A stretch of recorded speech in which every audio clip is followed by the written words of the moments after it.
We're all consenting adults. And dogs. And dogs.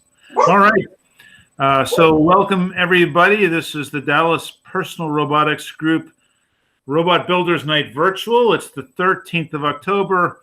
My name is Carl Ott. I'm the crazy president of this crazy soiree club. We have people from all over the world, even though most of us are sort of based in Dallas. But tonight, what we'll do is the usual. We'll just bounce around from people at the room, see what they're working on, throw crazy questions and challenges to the group. And when we all get tired of it or somebody decides to leave, then we'll call it quits for the night. So until then, we're going to start off with our strong starter, Doug. Thank you very much. And after that, it'll be Ray. Okay. So I spent my week pretty much unitasking on my robot blog website, and I've made quite a bit of progress. And I'm hoping in a week or two, I can actually open it up and start blogging and give other people a chance to blog too. So I haven't done anything on my robots, but I'm getting ready to. And that's about it for me. Wow, you weren't kidding, but that's something. So blog? When? Oh, I thought I'd mentioned that once before. I decided that because I'm a beginner and I keep coming up against these blocks that I don't know how to do this and I have to look it up, I would make a robot blog for people like me to show, how I did things and where I found things and what I didn't know and links to good stuff and kind of make it easier for other people to get started. And of course, I never build a Volkswagen. I always build a Cadillac. So I decided as long as I was going to be building a blog site, I would make it so that anybody could blog about robots on the site. They just have to start a blog. Well, this is cool because that raises an interesting idea to me as my day job, I'm thinking a lot about digital marketing right now and crazy things and websites and whatever. But it strikes me that we have, Doug, you and your blog. We have Murray and Robots New Zealand, and we have Harold's Wild and Crazy Twitch channel. And I'm thinking now that we have other Doug on the line, I'm thinking we might need to have a related blogs link section on our own DPRG website, so we can give you guys some backlinks and vice versa. So. Well, and Carl, one of the things I think I might have mentioned in the mailing list is that the New Zealand PRG has a wiki as well, and anyone who's a DPRG member or is contributing on the video conferences who wants a login, just send me an email and I'll create a login. We don't really have a wiki, as far as I know, for the DPRG, do we? I believe we do not. Well, you're certainly willing to use my. I mean, if you want to, anyone who wants to can just ask for a login, and I'll create a login. It's my wiki, and if we ever decide to close down my wiki, we can migrate it. It's just JSP Wiki. So, Cool. But you're certainly all welcome. Well, let's figure that out. So Doug D, when you get ready to when you get your Cadillac ready for the showroom floor, why don't you just make sure we all know the URL and then remind me, let's put our heads together and we'll press Mr. Parody and see if we can't find a nice place to put it on the DPRG. Sounds good. Yep. Yeah. And that'll be good for SEO for everybody, I think.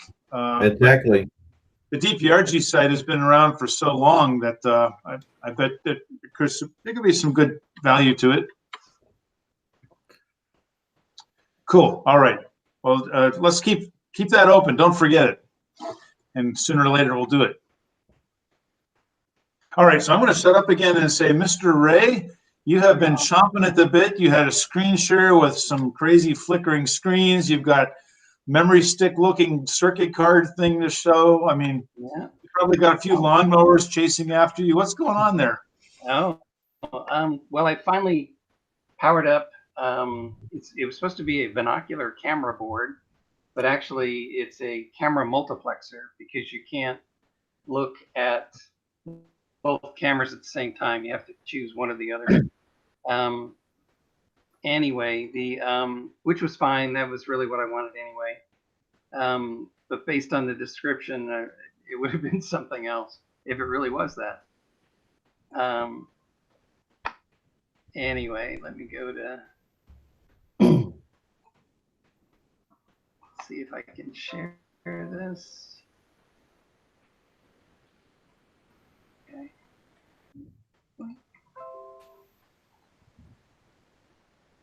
Okay, so what, can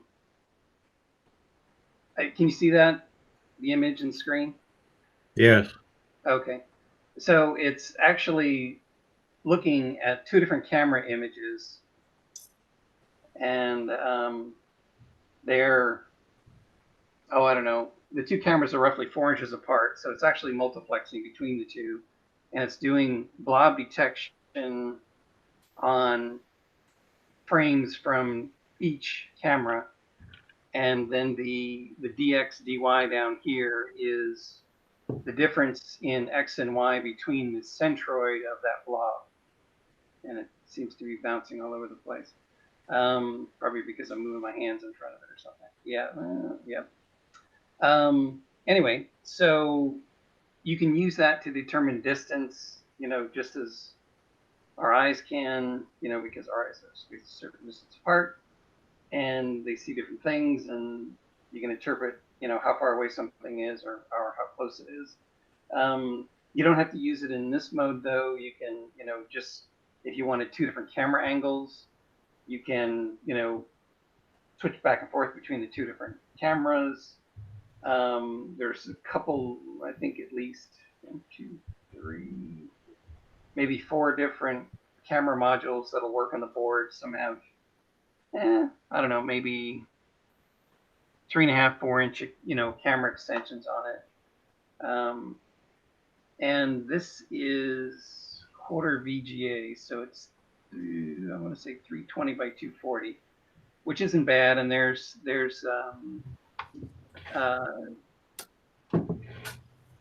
nope, just 100 millisecond delay in the routine. So between, looking at the two different images.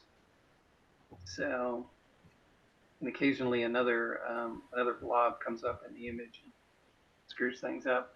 But I haven't done any filtering on the blobs. You can get, you can say I only want blobs with so many pixels and, all kinds of other things like that to, qualify what you're looking for. Because actually that's on it's a light green fluorescent colored box over there against a green wall, so, or greenish wall, so it may not be the best thing to select against. But anyway, so that's, see, this is, I stick my finger in front of one camera view. That's one of them. Oops. And that's the other one. So anyway, it's some cases you may want more than one camera, and that kind of gives you the opportunity to do it. This is what the little board looks like. You see 2 cameras here, one there and one there, and that's the connector in between the two. Those are kind of cameras that maybe have, maybe a 1 inch flex on them. Those are kind of normal view, closer to what the human eye field of view is. This is a wide angle with a much longer flex cable on it. So, and there's like, I think 2 or 3 other ones. One's an autofocus. I think one has more pixels. I forget what the difference is between that one, but and it works on the Max Pi board, so that's kind of nice. I can see the 2 images on the LCD and the Max Pi board. So it's just, if anybody ever wants 2 cameras, that's a pretty cheap camera mux. They make one for the Raspberry Pi. I think it does it'll multiplex up to 4 cameras. it's the one that Clay was looking at for his job. The Arducam, I think it was called. So, Ray, does this use just the regular Pi camera library, or is it a specialized library? it's kind of in the Max Pi stuff. This is the DanDoc board. It's OpenCV like. There's a lot of things in it that are not, kind of traditional OpenCV stuff. I thought you were looking at the OpenMV IDE just now. Was that not that? It's very close to it. It's kind of a copy of it. Things look very similar. There's a few differences, but yeah, it's looks identical. The symbols down. I guess I could go back to sharing. Yeah. What was that called again? It's the MaxPy, MAIXPY, and this is the DanDoc version of it. And I think Doug P he's got another version of it. I forget which one he has. It's just a little bit different configuration. It uses the Kendrite, whatever that's called. I think it's is it the A210 or 210A or something, processor on it. And it's all done in Python. It's, I think, probably closest to MicroPython, and then they have board extensions, so you can easily use UARTs or I2C or SPI, or it's got drivers for the LCD, so it's kind of like its own little ecosystem, kind of similar to what the OpenMV stuff is, but a lot less expensive. Like you can get the DanDoc without Wi-Fi for about $30. This board, when I ordered it like 7 months ago now, was $13, and that included the 2 cameras. Of course, it took so long to get here that I told them to refund my money, and then like a few days later it showed up. So, but it took, I had to wait like 6 months for the thing. Then I ordered another one directly from Studio, and that one came, or actually from Cypede. It's Cypede on the back of the board there. That one came very quick, so now I have 2 of them. So anyway, just kind of an FYI, if anybody's ever needing 2 cameras, or the ability to switch back and forth between the 2. I was going to do a depth map. Yeah, the size of the object. Yeah, like the number of pixels. Yeah. Oh yeah, high image searches. He's a great guy. He's got tons of examples of stuff. If you ever want to do anything in OpenCV, I highly recommend him. Anyway, kind of like the Intel RealSense cameras, I was going to try to develop something like that, but I looked into it, and there's all kinds of stuff that you have to do that, and that was done in OpenCV, at least the example I saw. This doesn't support everything that OpenCV supports. So I'd have to, make up my own, basically equivalent OpenCV calls to do things that weren't supported. So long story short, I'll probably just go out and buy an Intel RealSense camera and save myself a lot of grief. So, but, or use the Xbox 360, which is dirt cheap and now works with a Raspberry Pi 4. So, Ray, anyway. have you tried to calibrate distance? So are you able to somehow, I don't even know, geez, like look at an object and determine how far it is just based on triangulation? Well, I did it with that weird lens that I showed a long time ago. It was actually a lens off of of a flashlight. This thing, so it gave me 360-degree view. But I haven't done it with that. But you can. Basically, you can just, measure distance, note how many, the difference in the centroids, CX and CY, what those are, and then correlate that with distance. And basically just have a lookup table to say, okay, with the CXs and CYs so far apart, that should correlate to a distance.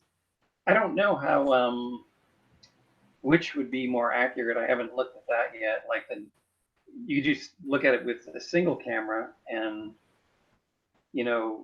total the number of pixels in the blob and say, okay, at a certain distance, I'm going to have, so many pixels in the blob. That tends to work if you're like right on axis of something, because if you rotate whatever it is that has, if it's not cylindrical, say it's a flat surface, you're going to see less and less of the pixels. So, if you're anticipating that you're getting so many pixels in a certain distance away, that's not going to work. But Ray, yeah. But if you're already constraining your environment, in other words, you're not going for an arbitrary object anyway, then you might as well decide that you're going to use a cylindrical target, because you're already creating an experiment that isn't arbitrary. And so I would, because it's sort of like what I was doing with my blob detector, was just looking at the first place. I had reduced everything to as simple as possible, just to a horizontal line, and then looking at the beginning of the blob and the end of the blob, and I could get width from that. And then I was just taking the center of that to figure out where the blob was. What you could do, or what I guess I could do, is if I knew what the size of the thing was, you could then figure out how far it was pretty easily. Oh yeah. But yours is kind of unidirectional, right? It sends lightning. Yeah, and it's also only maybe an inch wide, so mine wouldn't work very well. But let's say for one of those orange cans, that would probably work all right. Oh yeah, they're cylindrical, and for the most part, a lot of this depends on lighting. If the lighting's not quite right, and you get shadowing, shades of the color that you're looking for, it may say, oh, I don't have as many pixels in that color range and all that stuff. But yeah, it was just something I wanted to look at. These were relatively cheap. Like I said, I don't think I'm going to develop what Intel did with the RealSense cameras. So I'd rather just buy it and use it versus doing that. You have a team of 10 or something like that? Say that again? You don't have a team of 10 developers? No.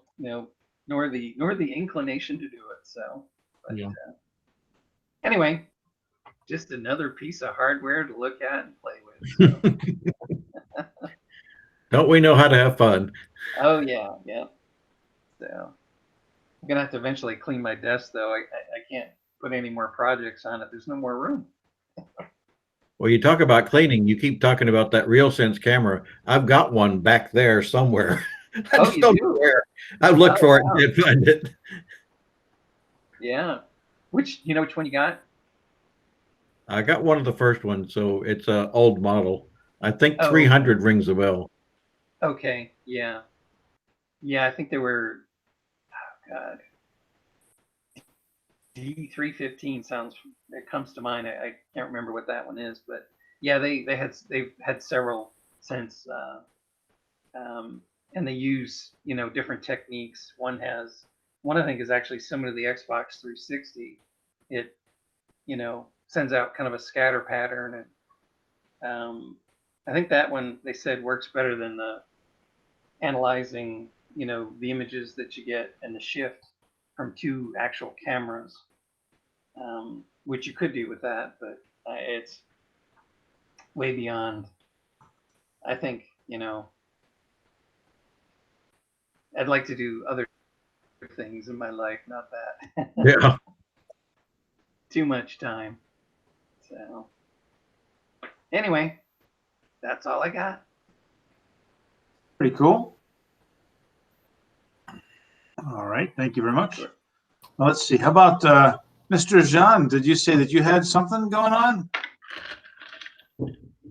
While you guys are talking, I'm thinking I might try to make it a demo. So give me give me another 2 rounds. I want to Another few rounds. Okay. Yeah. Take your time. Take your time. Basically, No problem. I'm trying to write some code for my You and little me both. system, right? So I'll show you I'm guys. trying to merge where about I 4 am. different Git repos so I can show what I want to show, but it's just probably not the best time to try and do pull requests on 4 different Git repos. So Is that 2 normal rounds or 1 Harold or 1 Murray round? Me and Murray, our rounds tend to go long. I'm just saying. I'll wait 2 more people. Let's see. But I just want to show you guys something running on the chip. John is being polite. It's in John's interest that I go sooner then, right? It's okay. Yeah, Take your time. Take your time. All right. John, I'll join you get back. some time. With picking that segue, let's start off with Harold and then Murray. How about that? Okay, we can do that. I can show you. John, you have at least a half an hour. All right. Take your time, guys. Generous. I think you're being generous between me and myself and Murray. A couple things. I am going to show you my desktop. I've been twitching up. I'm really close to coming to affiliate, but that's not what I'm going to show you. This here came across my YouTube. That's a 9 Degrees of Freedom IMU for like $20. I'm ordering 2 of those. Are you? Yeah, I got the order in front of me. It's fantastic, man. It goes around and it knows how to do all of those things. And in fact, it has some smarts to it to process the data a little bit, so your whatever you're reading this with may not need to process it as much, depending on what you're doing. Right. Well, this is an upgrade to the BNO 55. Okay. Oh, But isn't it like a bunch less money than a BNO 55? Yes, like About half the price, yeah. So like the BNO 55 that I bought 6 months ago that's sitting is gathering dust, and now I need to just forget it and use this one? Well, this actually uses the same hardware, and what they've done is they've got a company called Hillcrest that's provided an extra layer of software that does a higher level of fusion, and so you get, I think, 3 or 4 more levels of output from it, or different outputs. It's effectively the same hardware as far as I know, but I think it's more stable with the Hillcrest software involved. Wow. is it a Bosch product? But it's exactly the same size as the BNO 55, and I can just simply do a plug-and-play replacement. The only difference is this uses the little Stemma QT connectors, and so I'll have to change my connectors. But apart from that, it's basically the same thing. Hardware. I mean, well, you can do either. I mean, I'm really digging these quick connectors or the QT connectors for doing lots of things, but they do it. You got to break it out. So if you want to, plug header pins into it and start routing your I2C or SPI over it, you can do that too. So. It's there. It just, I mean, if I can plug a bunch of stuff in and it just works, I'd rather do that most of the time, right? Yeah. So what's new? Did they upgrade the sensors? The hardware isn't exactly the same. It is actually called the BNO 55. This is now a BNO 085, I think, or an 88. It's an 85, yeah. So it is an upgrade, and it still uses the Bosch hardware, but it's an upgrade Bosch hardware.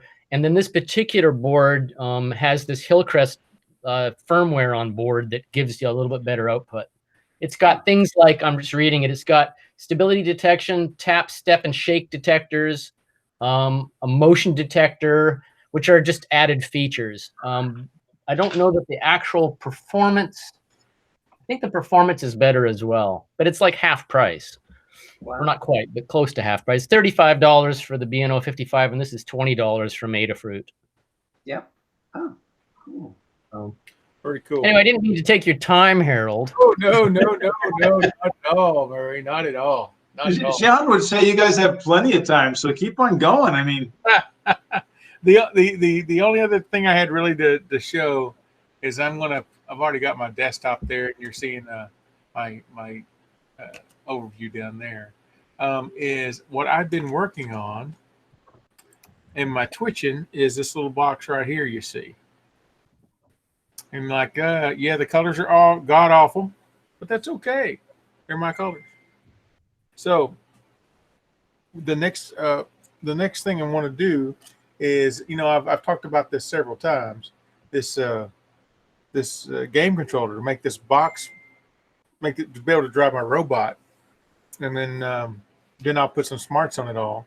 If you'll watch those numbers up there, you'll see them go around as I move my joystick. So basically what this is, it's a C# UWP program, means it runs all over the place. I've got it running on my desktop now, but it'll eventually move and run over on this thing. I'm not hooked up to go do all that, or I could do it right now. And it's for me to visualize what my joysticks are doing and how they're doing it. Even I've got buttons and stuff and all those sorts of things going on that. The pad acts a bit wonky because no matter if I can press the up and down, I don't get anything, but the left and right, it switches my X and Y. Those are floating point axes that I'm pulling off. I only got 6 of them. So it's 1, 2, 3, 4, 5, 6. And how that's an axis, I don't know. On two different axes, I can't tell you. And why I'm not getting this, I don't know. This is using the raw gamepad control. It's built into your network in your .NET right now that you can access. The latest version I found of anybody showing the examples was in 2017. So I think I should probably make a blog and do a thing and say, hey, this is how this kind of works. And it works pretty good. This is a polar thing. So what I mean is, as I'm sitting here, my numbers are currently pretty stable, but there's no guarantee from one pole to the next on how that the numbers will be the same. But I've had it ran up to about 20 floating point digits, and although there's a bunch of digits there, and they're all different. So I can't vouch for that accuracy after a little bit. But what this is going to give me is from every one of my axes, I go from a 0 to a 1 on every axis that I have. And then what I'm planning on doing is probably bias it a bit to do a 0.5 bias. So I go from negative 0.5 to positive 0.5. And then that DZ you see in the middle of the screen there, that's for the dead zone. So I can play around with the dead zone and see how that works. And I'm probably going to do some very simple math and, use X squared plus Y squared equals my dead zone radius squared on it. And if it's one of those things, I'll code up something to make my motor stop. And that the degrees, the X and Y on the other side of it, these things right here are going to be the degrees that I'm actually going to send down to the information I'm sending down to the servo to go through Fermata because I'm using a servo controller that goes from 0 to 180 degrees. And I've already got all that stuff working and playing, and now I just need something to control it. So I'm getting real close to being able to control this thing and run around on the ground manually. And then after I got that going, then we'll worry about making some smarts, and maybe we can do it itself on its own. Cool. And yeah, so I've been twitching it out and showing it. It's been pretty much me and my monitors watching myself on the thing. A couple people will join in every now and then, but it's fun. I'm still going on there. Maybe one of these days I'll get a crowd. Every now and then I get a crowd, but not so often. Harold, are the outputs just noisy? Do they bounce around quite a bit? Currently mine aren't. I mean, if you look at them, you're looking at the numbers here, and I'm not touching the things. But just about the very nature of most joysticks and potentiometers and things, they could be noisy. Right? Yeah, I mean, it's basically an A to D converter somewhere, right? And yeah. Don't expect it to be more than 8 bits, and there's going to be some noise there. That's what I've seen in the past. And this is built into your Windows right now. It's not like you have to get special drivers, because this is a raw generic HID device. If you have an Xbox One controller or some well-known controller, you can call it a gamepad, because there's libraries that will say, hey, ooh, that's a manufacturer I know that gamepad. I will do these extra bits to give you extra things. Because what's funny is this is the shoulder buttons here. These don't even show up. The shoulder buttons show up. Actually, they do show up. You can see them showing up 6 and 7. What's kind of weird is that these are click and these are not. They should be a 0 to 1 proportional pull down on all your L1, L2s and R2s. And I'm just getting a on or off button because it doesn't know what this hardware is and doesn't know to treat it that way.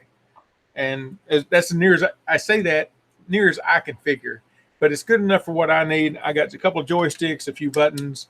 I think it's going to do everything that I need doing this and playing around with it and being able to mess around with it and having a good time with it. Well, Harold, as you may remember, I'm using one of these things, a 8-bit do things, and I just went ahead and grabbed all the messages coming off of it in a Python program and then mapped those to events. And I noted that on all the the shoulder buttons, when you push them down and let go, you get both a 0 and a 1. So I was basically choosing, it's sort of like a mouse up and mouse down in HyperCard thing. And so I was basically choosing for a particular event whether I wanted, because I let all the events come through, and then I chose whether I wanted it to activate on a button down or a button up. And so you might need to do something like that. Yeah, this is not that advanced. Basically, I'm going through every 100 milliseconds, scanning the whole thing, and I get back an array of the button state, an array of the axis numbers. Ah, okay. That's how they've got it set up. That's the only way I've got to access this thing. I don't. So I really would like it to be where if when I press that button right there, it fires off an event and I get a delegate that goes and does stuff. But that's not how this interface works, which is kind of surprised me, by the way. Because C# and the way the .NET stuff works is there delegates everywhere. There's events everywhere, and you just need to tap into them. And that's not how that happens. Well, you could basically every 100 milliseconds go ahead and capture all that and then fire events based on certainly. I may end up that's probably what I'll end up doing on it when I get because I was going to make one of the first ROS nodes that I make. It's probably something that reads this thing and spits out information so that the motor controller can then listen to it and do the right thing. That's what I'm envisioning. How that they already have a ROS node for dealing with joysticks. So I don't know, are you doing on Windows, ROS on Windows, or on Linux? I'm doing on Windows. And if the ROS node already is on there, awesome. And what I found, I haven't looked at ROS in a couple of months because I've been doing other things right here. And what I found when I was looking at it, because of the nature of myself, I want to do ROS 2, not ROS 1. And there's a bunch of stuff that's not available yet on ROS 2. Where ROS 1 has most of the ecosystem of it. So just, maybe pushing the edge, building the Cadillac, whatever. That's how that works. Anyway, that's about all I had on all this mess. And, the other thought was, Murray, thanks to you, I showed you I had this the other day. I got a Teensy, right? I got a Teensy Elm. This will most likely become part of this robot at some time.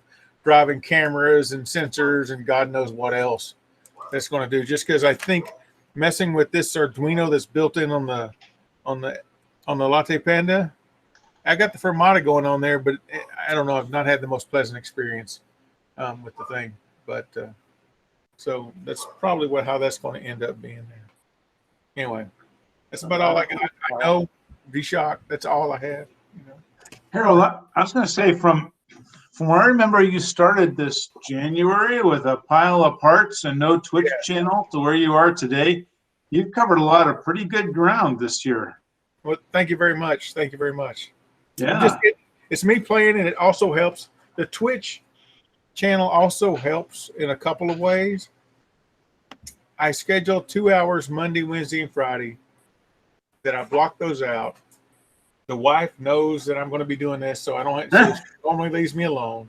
It's something I want to do, and it gives me some focus during those 2 hours to focus on this because real life gets in the way and all these other kind of things. And I've got a thing that I promised I would be on the channel. I don't know. I don't expect anybody to even going to show up. Sometimes they do. I got a couple of folks that would show up almost every time that I get on here if they're around the computer. Sometimes they're not, and come hang out with me. And because of those folks that might show up, it makes me want to be in here, even though I'm not feeling as spry or as energetic one day or not. I'm like, I did promise. Let me get online and we'll see. I'll do one thing and we'll see what happens before you know it's midnight. It's just kind of how that works. And it's kind of when I'm kind of an achievement whore. if there's a game out there with about a dozen achievements on it, I want to check all the boxes, right? And it's kind of one of those it's cyclical nature of it. You just try a little bit and something good happens, and so you want to try a little bit more. And then I have people coming back all the time going, "Hey, that's great. You've done a great. Could you do this? Okay, let me try to do that. I don't know." Or they ask me questions, and I get to help them. And that's energizing for me, even as crappy as the day that I had. And me scheduling that time and trying to stick to that schedule is helped a lot. It's helped a lot for doing that. Because it's real easy to get squirreled away in the minutia of something of real life and how my day sucked or whatever because I need to kick the cat or whatever. And at the very least, during that couple of hours, I know I'm going to get rid of all that, and we'll see what happens. Very cool. Yeah. Very cool. All right. So with that, Mr. Murray, how about you? Well, my most exciting news is I got about 3/4 of the way through my garden boxes in the backyard, which they call the garden here. And I've made a sow bug terrarium. So I've got 5 sow bugs who are very happily in this very high tech terrarium for my sow bugs. In the robotic space, I kind of had given up on my blob detector for now. To answer Chris's question from last week, it turns out that the problem was entirely in the way I was tackling the Pi camera, and that the Pi camera can almost fit at video speed. The problem I was having, and the reason I gave up, was it was becoming almost like an obsession to try to get through this thing and get it to work. And there's a class, the Pi camera class has a what's it called, capture continuous method, and I was trying to run that. Basically, you create 4 threads, and each thread has an output, and you basically have a pool of these outputs, and then you grab an image off the camera from the continuous feed, dump it to an output, take the processor out of the pool, process that, and then put it back into the pool. And so it ends up being this quite complicated multi-threaded app. And I spent days on this thing and never quite got it where I could get it to work properly. And it was, like I said, it was getting to be this project in its own right that was only meant to be a sideshow. So I've put it aside for now. And because my work and the robot project overlaps a lot with this Grafana and Elasticsearch stuff, I've been doing that. And so what I've got now is a Python program. I modified my logger to dump the PID control output to a CSV file. And then once that's done, I can run a quick Elasticsearch push and push it up onto Elasticsearch running in localhost on my desktop. And in theory, I would have then Grafana take that as a data source and just immediately graph it. And that's kind of where I'm at right now. I actually sent a message to Bob Cook asking him for a clue on how to do that, because I was going through all the documentation on Grafana trying to figure out how to graph like four variables. It's actually, you'd think it would be really easy, and theoretically it should be, but I kind of hit a wall on that. So, but that's where I'm at in terms of that. Basically, you can have Grafana update its graph output, its charting output every 10 seconds, 5 seconds, whatever you want to set it. And so effectively what I could do is just have Grafana sitting on my desktop, and as soon as the robot's done a run, it would then upload the data and immediately show on the desktop. So that's kind of my goal. And hopefully by next week, I'll have figured out how to do that. So that's that. And then the third thing is I'm currently, as you know, working on one robot, this same one I've been working on, this KR01, but I've got all the parts now for this Mecanum robot. And in fact, I was in contact with the guy at Fortronics who makes the PyCon 0, which is the little motor controller that I used on this earlier robot. And it's that red board right there. It's a motor controller. Unfortunately, he hardwires, or I should say, puts in firmware the I2C address. So he actually made another one of these for me with a different address. So now I can run 2 of them, and now I can run 4 motors. And so I've got all the hardware, and now I'm just starting to kind of figure out what the actual design would look like for this Mecanum robot. I'd actually thought about running the whole thing on an Arduino, and I've got a couple different Arduinos, but I've got this really substantial investment now in Python and the ability to have PID controllers and logging and all this stuff that I've done, multi-classes and everything.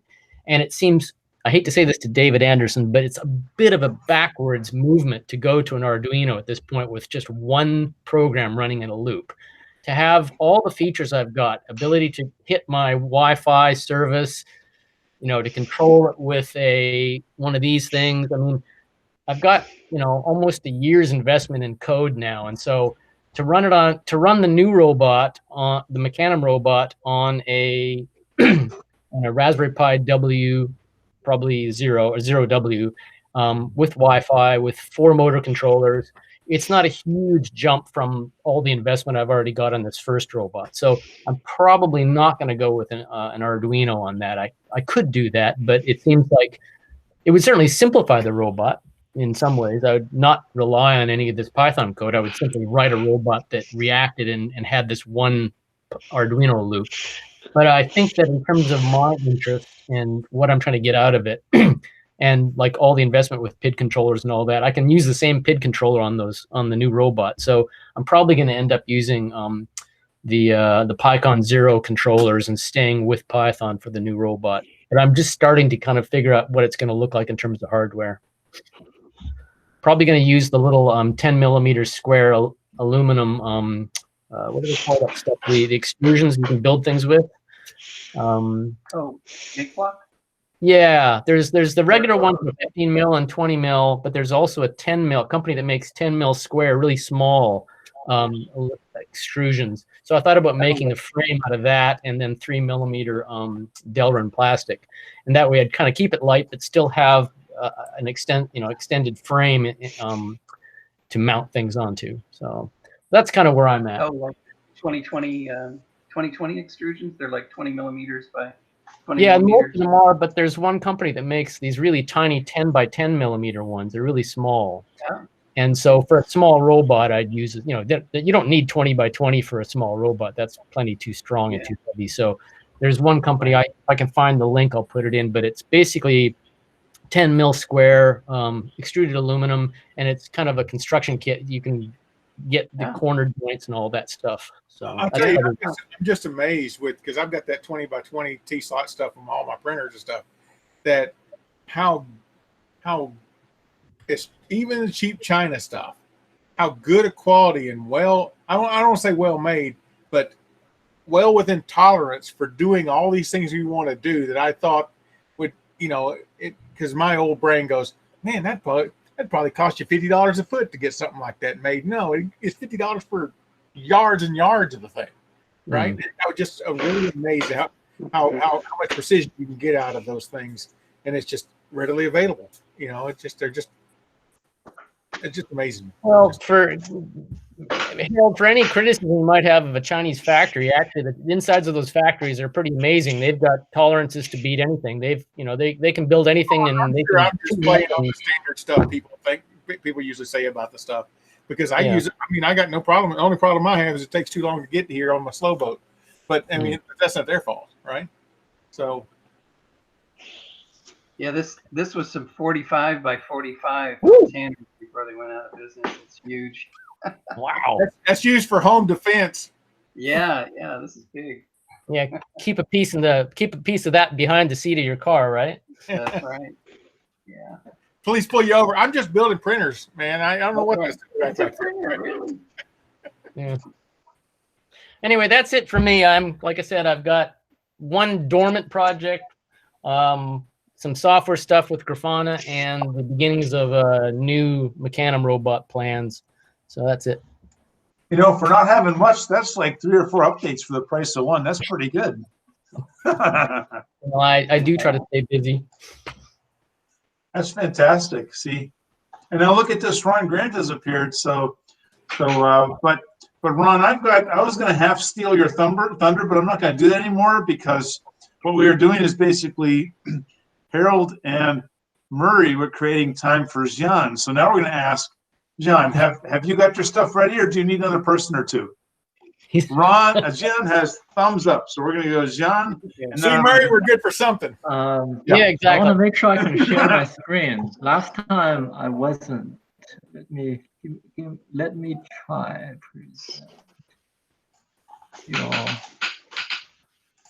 entire screen. I don't know if you guys see. not yet. Okay, give me 1 second. I have 2 screens. That's the problem.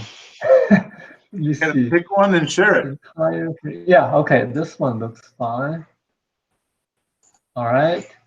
Now I'm gonna drag this window away. First, Oh, can it's you guys working. see my window? Yes. Yeah. Do you see code? Do you see Yes. my code? Visual Studio. Okay. All right. Oops. Code. That went right? away. Wait. Okay. There it is. Oh, interesting. So it's coupled where this browser is. All right. I'll put it on the side. This is what I want to show. Do you still see it? I see the code. Indeed, we do. Okay. Cool. Yeah. Buffer man. All right. Well, English is not my first language. Do you guys still see me? This is cool. Can we call you Buffer Man from now on? Bufferman? Man. Wait. Okay. Question. Do you Bufferman. still see my video? Able to Yeah. refresh his cache in a single cycle. Okay. All right. So I want to tell you guys. So just want to back up a little bit. I started wanting to feel easy to use my Arduino, and I wanted to put this PID control on the Arduino, right? So I want to be able to tell the Arduino what I wanted to do and get data back. Then I was like, okay, I'm gonna use serial communication, and what I'm gonna do is have a UI to send the commands to the serial, and then through serial to my chip, and then have the chip execute some code to understand the command and send the information back. And then it's becoming a project to build this app, right? So I can tell you, as of now, I built, I guess it's a little framework. So what happens here? Let me show you my Arduino code. So this is the main section. So basically, I have some tasks running on the Arduino because I want to have it like kind of like multitasking. So now I have 2 tasks. One is an LED that blinks. The other is a serial that can listen to the pod. So, John, we're still only seeing your Visual Studio code. It sounds like you're on another computer. Visual Studio. What? Yep. Yeah, monitor with interrupt. You mean you don't? Do you see? Do you? Okay. I need to know what you guys are seeing. Do you have multiple monitors? I mean, it can get confusing at times, but Let me think. you just share one of your monitors. We see your new nickname of Buffer Man all over the place. It's highlighted. Buffer man. Where is the buffer man? Are you sharing an application or your screen? I can share an application. Yeah, maybe that's more specific. No, I mean screen is usually easier. Just if you have multiple screens, it can be confusing. Okay, let me try share. All right. Okay. Let me give it another try. Share a window. Sure. And I'll share this. Let's see. Visual Studio Code. Share.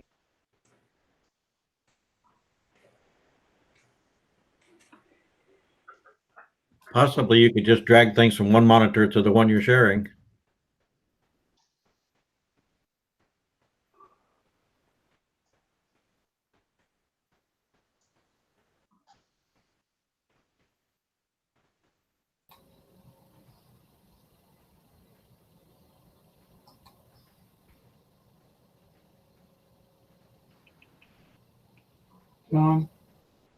You have to share your entire screen, not a window or a tab. Or maybe Bufferman lost his buffer. Hey, I think, is he frozen up? Is Is he there? John has been buffered. He's been buffered. So He's real good at holding still. John, if you can hear Hey, us. that's it. Who can simulate the best freeze? Okay, John, we're laughing with you, not at you. This is all good. Oh, sorry. Yeah. Back again. Guys, give me one more try. Give me one more chance. I don't know what happened. I was trying to share a window. Okay. Sorry. I'll shut We've up. all suffered the attack of the buffer man, so Let me see. Okay.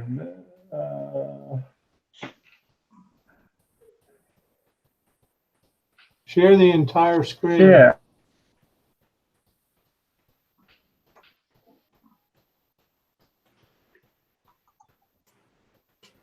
Uh-oh. Well, have you switched to the present now? How many screens do you have? 5? It's turned into an infinite number. on which port? Crazy. Now I disconnected one screen. All right. One last try, guys. Okay. I'm going to share full screen because I have only one screen. So there shouldn't be any confusion now. Yeah. Hey, that's working.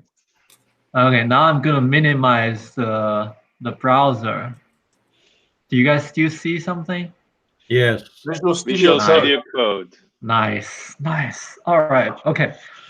I told you a lot just now, right? I was telling you I have, what I think is I want to put the Arduino that can have multiple tasks running.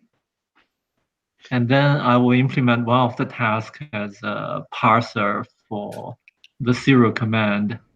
And then I can implement something else to execute those commands, right? So what you're seeing now is basically my setup. I have two tasks. One is a LED, the other is a serial. So the LED blinks. Do you see my my camera view still? I mean, do you still see me in the camera? Oh yeah. Now we can call you task serial. So no, wait. I mean, do you see me, my face? Yeah. That depends on the screen layout. I see you on the side. Yes, I see everybody. Okay. Okay. Cool. So I have plenty of these little chips, right? So for this task, I don't want to use my precious mega board. I'm using this is like a $5 chip. But anyway, it's the same thing that it executes the same Arduino. So on here, the LED blinks at 1 hertz or 2 point. Well, on 1 second, off 1 second, and that's controlled by one task. The other is a serial. So in the serial, I'll show you the code right away. But if I type some keys, it'll basically read the serial pod. When it reads something, it'll print out a log message. So here's my code. Oh, by the way, last week I was saying I prefer to run something on the PC first, and then see it running on the Arduino. So this is like a unit test, for example. I have for my serial. Oh, this is too much. Too much.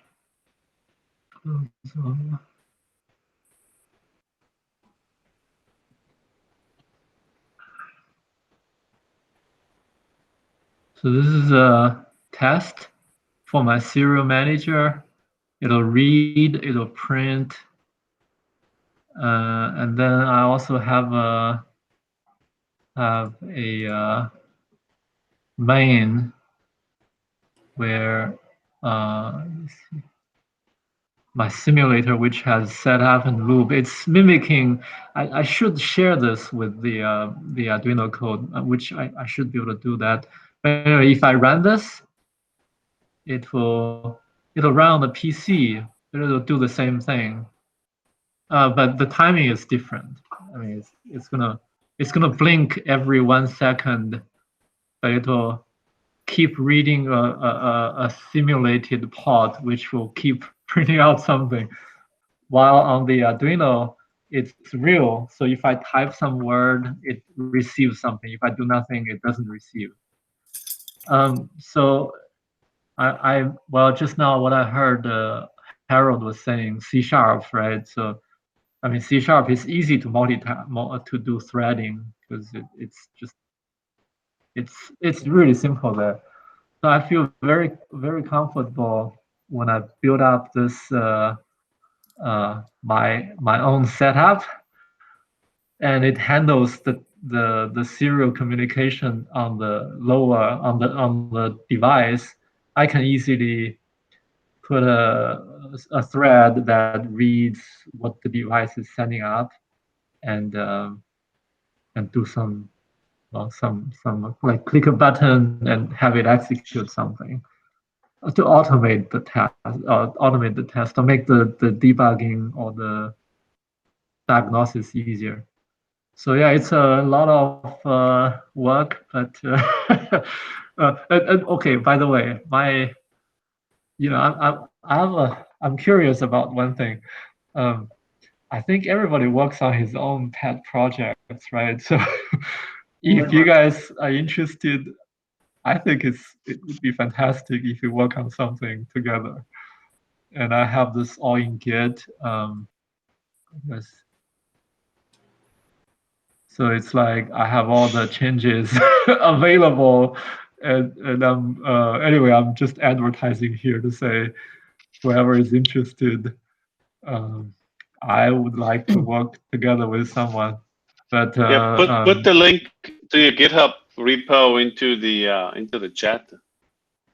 You know, I have something else. It's on this Microsoft VisualStudio.com. So I don't know. I guess if anyone's interested, I would probably need to migrate my repository to a GitHub, like a public repository, which I'm No, I mean, totally whatever it is, they're saying post the link. I don't care. It doesn't matter if it's GitHub, whatever it is, right? Yeah. Now it's not. It's like a. Is it local? Just local? It's not visible to public. Oh, it is like five people only. Otherwise, I have to pay for the service type of. Oh, okay. You guys, I don't know if you're familiar. It's like VisualStudio.com. They give you an account, and you can do these limited scale collaboration there. Well, this kind of gets back to what Carl was talking about a bit earlier. And, you know, if we were to basically put together, let's say, links to all of our repositories, links to our projects, you know, I've been sharing the URL to my GitHub repository, and anyone can use my Python code. And so I think that together we should all do the same thing somehow, is put all those into one page somewhere, maybe on the DPRG site, saying here's links to all of our repositories. If you're doing Arduino or Python or whatever, here's where some code is, and people can go in and grab your code. Sure. Thanks, Mark. I like that because DPRG has projects page, and I think it's probably been some years since we posted our projects. And you know, in the time that I think the last time that page was updated, that's when, I mean, it predated Git and GitHub. But now we're in the DPRG GitHub. I mean, it's more like one account can have a lot of repositories, right? Yes. Well, I'm thinking, why don't I just put it in DPRG's repository? I mean, I can create a GitHub account myself, etc. But it's probably easier. It's okay. I can put it on the GitHub, but it's just I want to get someone to say I'm interested. But maybe you guys want to see the code first, then say interested. Oh, yeah. You know, John, maybe we could do this, John. I would suggest, because it used to be GitHub did not let you have public versus private. You only could do public, or you had to pay for private.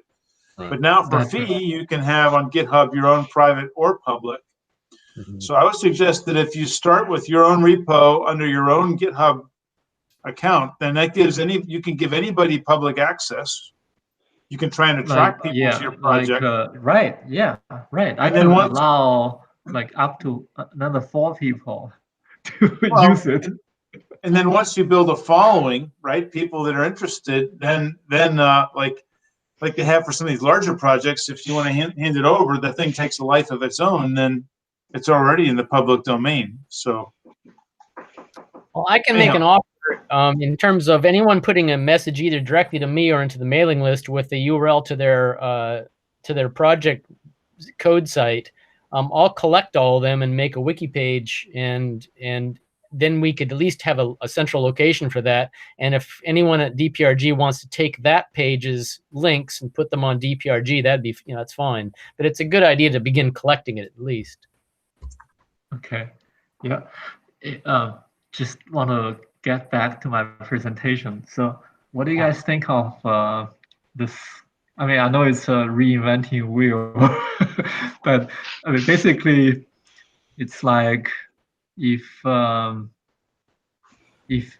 define, I mean, next I'll be defining some commands for what I want to tell the device to do, and then I'll have the device to implement these, for example, changing PID gain or collecting all these signals, right?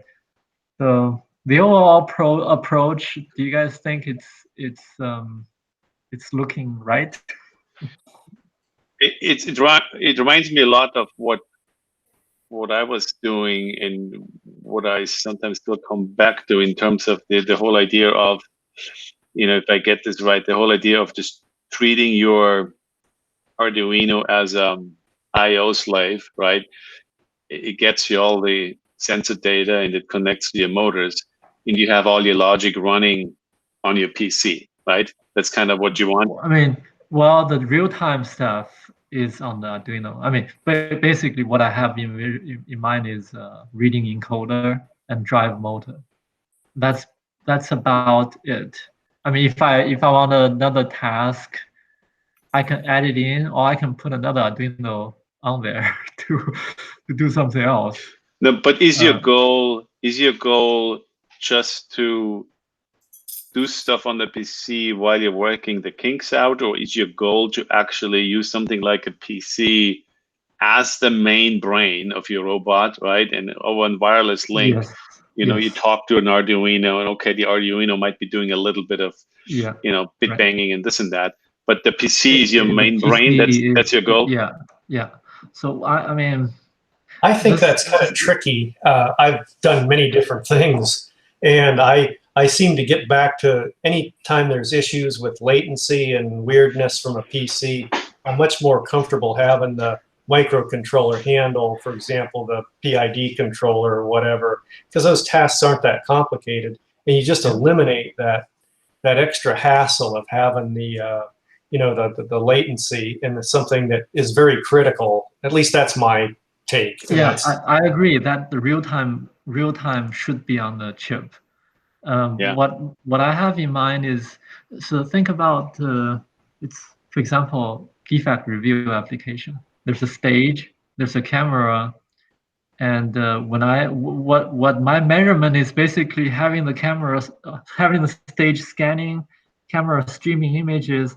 I would keep the timestamp, but whenever I'm able to process it, doesn't really matter, because it's, it could be 1 second later or 10 minutes later, but unless I need to come back and revisit that place. But for my application, what I have in mind is really the brains on the PC. Yeah, I mean, it is tricky, like Ron said. I mean, again, I have looked at that in the past, and the latencies can be an issue. I mean, you have to kind of decide, okay, what runs on your Arduino or similar, what runs on the PC, where do you draw the line? And then, although it sounds always beneficial on paper, right? I mean, you are adding some complexity, right? Because now you got these two things communicating, and both of them are doing part of the work, and it's again, on paper, it sounds great, and I've looked at that before and looked at it again and again and tried to find different ways. I've measured the latencies of Bluetooth. I've tried different ways of doing it with Wi-Fi, again, just to kind of see what's the best way of arranging, things so I can minimize the latency. But, I guess the bottom line is I haven't really gotten it done to my satisfaction. But I think it's a good goal to have. But it can get a little tricky, I guess, is the advice.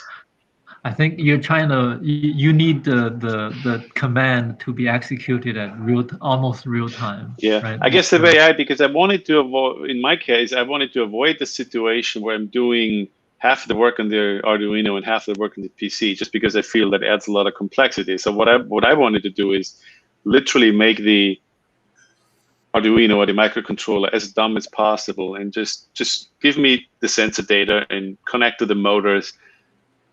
Maybe it's doing something that is so fast that I just can't get the data to my PC fast enough. But I was hoping to get an update rate of like multiple hundreds of hertz over Wi-Fi, which is tricky, right? You're dealing with jitter, you're dealing with a lot of timing uncertainties on a Wi-Fi link, unless there's absolutely nobody around who's causing interference, right? It's hard to get a real good,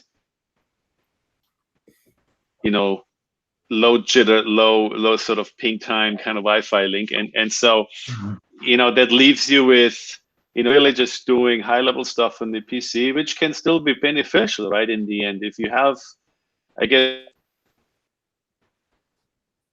what I was looking at in my case in the past, I was looking at even doing the video processing on the PC, kind of streaming the camera to the PC and then crunching the video with OpenCV on the PC, and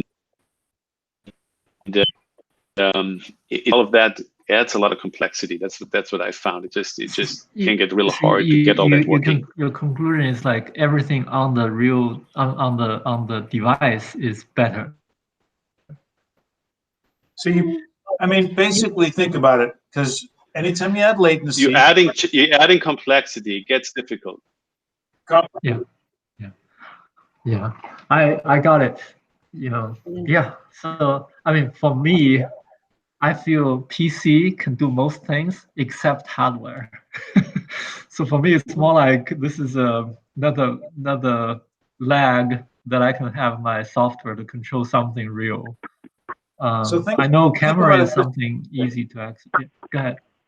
Think about it this way, right? So the stuff that has really fast uptime, really fast update requirements and really tight jitter and latency requirements, that stuff needs to be local. But if you have slower loops, things that have slower response times, they can tolerate latency and jitter, those you can put somewhere else. Yeah. And one thing you can look at also is the way, for example, that the early Mars rovers operated. There's this huge lag time between Mars and the Earth. And so the robots had to be relatively autonomous. They had to be able to negotiate from the current location to a waypoint and be able to avoid any kind of obstacles while doing that, and be autonomous until their next command. So what NASA headquarters, which has, or I should say Mission Control has, is, they've got dozens and dozens of engineers making decisions about where the robot's going to go based on the science they're getting off the robot. But the high level stuff's happening on Earth, and the robot's doing all that high speed processing on the robot itself. And that separation of decision making to me always made really good sense, because your PID controllers and your data processing, your vision processing on the robot has to happen very, very fast. And you can send that data back and have high level decisions about where you want your robot to go, or what decisions to make at the high level, maybe back on the PC, because those things happen at the second, or even maybe, every 5 minutes or whatever. But there's not that high performance need to communicate with the robot at that level then. Yeah. Does that make sense? Yeah. So I got it. Maybe let me finish my little pet project as of now, so I can do the PID tuning and see if I can control my like tune my PID, get the response. That's what I initially was saying. Like, okay, drive this profile, tell me how does it follow, what's the error, what's the control signal. So hopefully I get to that, and then I'll see where this little framework can go next. May I Thanks, offer guys. a contrarian point of view? Carl, are you there? Can you hear me? Should I admit to it? Sure. I'd like to show a graph. How do I do that? Lower right corner, present now, Present now, all right? or present now, however you want to say it. All right, I am present now, almost always. Your entire screen? British English. Yeah, Yep. I clicked on that picture of the screen. Okay. As long When as your you allow screen is Google open. Meet, choose your screen. Select window or screen. And I want entire screen. Yeah. Allow. There you go. It's coming up. So, do you have a picture? Oh, yep. Okay. What this is the ARM processor running on the JBot robot. And it's doing all of the things that have just been described. That is, it's running PID, it's reading encoders, it's running all the sensors, and basically it's running the entire robot. And this is what it's required, for example, to do the Robo Magellan and so forth to locate objects. I can describe a little bit if you look at the top line where it says exit on the legend, solid red, that one has the initialization. And then if you look down about 5 lines down, there's another red packet that's all real close to that. That's the navigation, waiting for IMU and some other come up to the side. So once that happens, starting about a second and a half from the left, you'll see that it's pretty much for the whole time.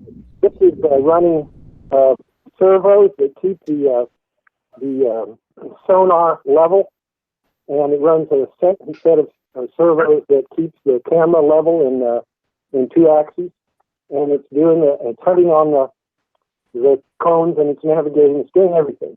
And if you look up there at the very top line, at the very end of it, it says the CPU is currently using 0.3514% of available cycles.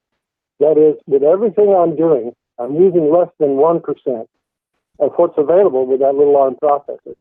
So my question becomes, what is this higher level stuff that I need a separate processor to do? It looks like I got plenty of time on this processor to do all of low level stuff, but any other high level stuff I might need.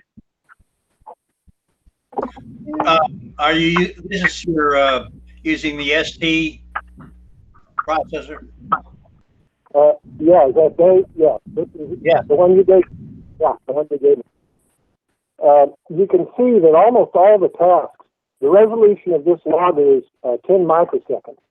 So if it's less than 10 microseconds, you just get a vertical line. And almost all the tasks are less than 10 microseconds. Here's one that might be big. Look. Yeah.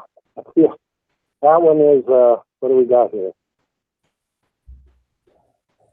No, that one's 10 microseconds. Is this running by interrupt? Each one of these tasks, you see what it is, maybe 10 or 12 of them over here, are separate tasks that are running in a cooperative multitasker. And so if you look, you'll see that there are never any 2 that run at the same time, right? They're spread out in time. This is cooperative multitasking, right? Yes. Yes. It With a means wonderful it's cooperative multitasker that's available for free from its office. However, Doug, I believe Doug, when he listed the things wrong with the current hobby robot, listed my multitasker as chief number 1 on the list.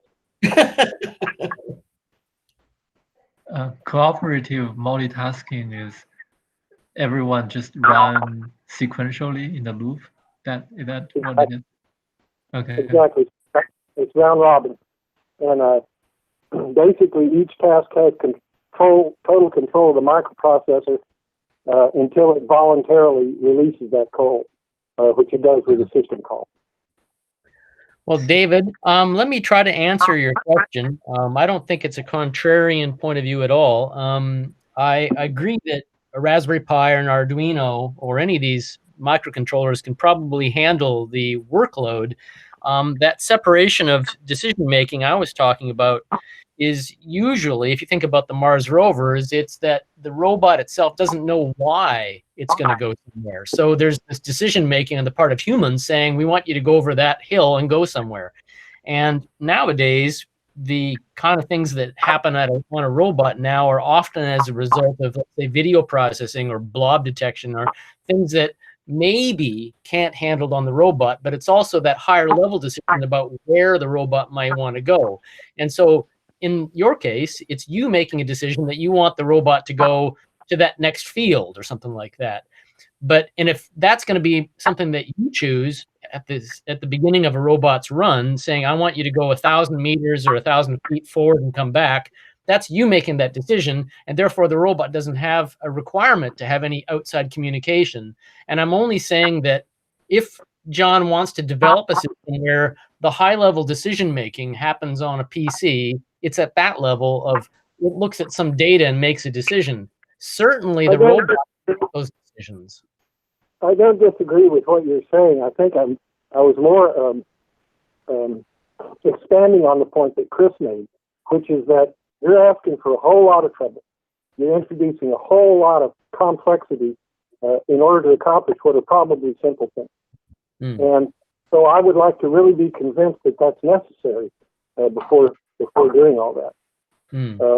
I can quote chapter and verse on that, but basically, in Chris's talk last weekend, which by the way was excellent, he said something that I've said over and over again, but he used better words. I've always said you need to separate out, and I use the terms the drivers from the behaviors. But he said the I/O from the logic, and I think that's more generic and it's more clear. That's in terms of how you divide your own conceptualization of the code, that you don't include the drivers in the logic level. Now, if you grew out of a Unix background, you're already comfortable with that. C has no I/O. You have to call libraries if you want to talk to I/O. So the idea that the I/O could be separate and distinct and basically easily replaced by somebody else who speaks the same API, and that you run into problems when you start binding those two levels together. And I agree with that, but I don't necessarily think that requires going through a separate processor. The truth is that I guess I'm yet to find something, a challenge that I don't think I could do with the cycles that I have available. Well, vision processing. I mean, you're not going to do that on a low-end micro. So, like Raspberry Pi and the JBoss does vision processing, right? It does blob detection and it peaks on orange cones. And so, I mean, I'm doing all that. That what you just saw running includes all.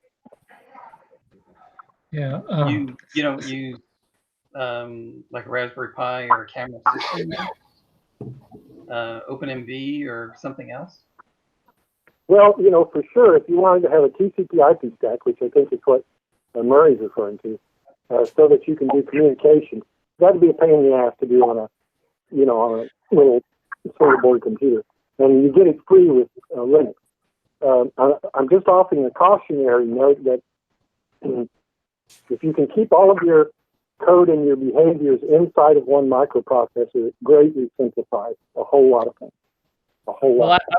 I was just having a train of thought that actually contradicted itself, which is pretty normal for me. But I've got both that Pixie camera and another one of these smart cameras, which are basically cameras as sensors. And so where the argument I was going to make was that maybe you needed to send data up for not just blob detection, but maybe facial detection or chair detection or being able to actually recognize an object. But now we've got like Pixie 2 cameras that can do that. So we can farm out that task to what is now a camera as sensor. And if I put a Pixie 2 on the front of my robot and say, find a chair, it can tell me where the chair is. So even I just, like I said, I contradicted my own requirement. You don't have to do that by sending the data up somewhere else that can handle it. We now have camera add sensor that, you know, that weighs nothing and takes very little power and can detect coffee cups and chairs and people and all sorts of things. And that's now down on the robot. So at the point at which maybe we would have sent the data up to a higher level to be processed, we don't even need to do that now. Right. Yeah, I agree that the concept of sensor as a module, otherwise you have your extra microprocessor, but all it's doing is it's taking some complex thing and saying, go left, go right. And that's what gets communicated down to your basic sensor, a basic microprocessor. And I mean, it doesn't have to be just a camera. A camera is an obvious good one, but a LiDAR could do the same thing. Almost any sensor, and there's advantages to that, because once you've got that thing working, then all you have to deal is with the interface between whatever, because it's no longer a sensor that's spitting out raw data, it's sensor that's spitting out a result.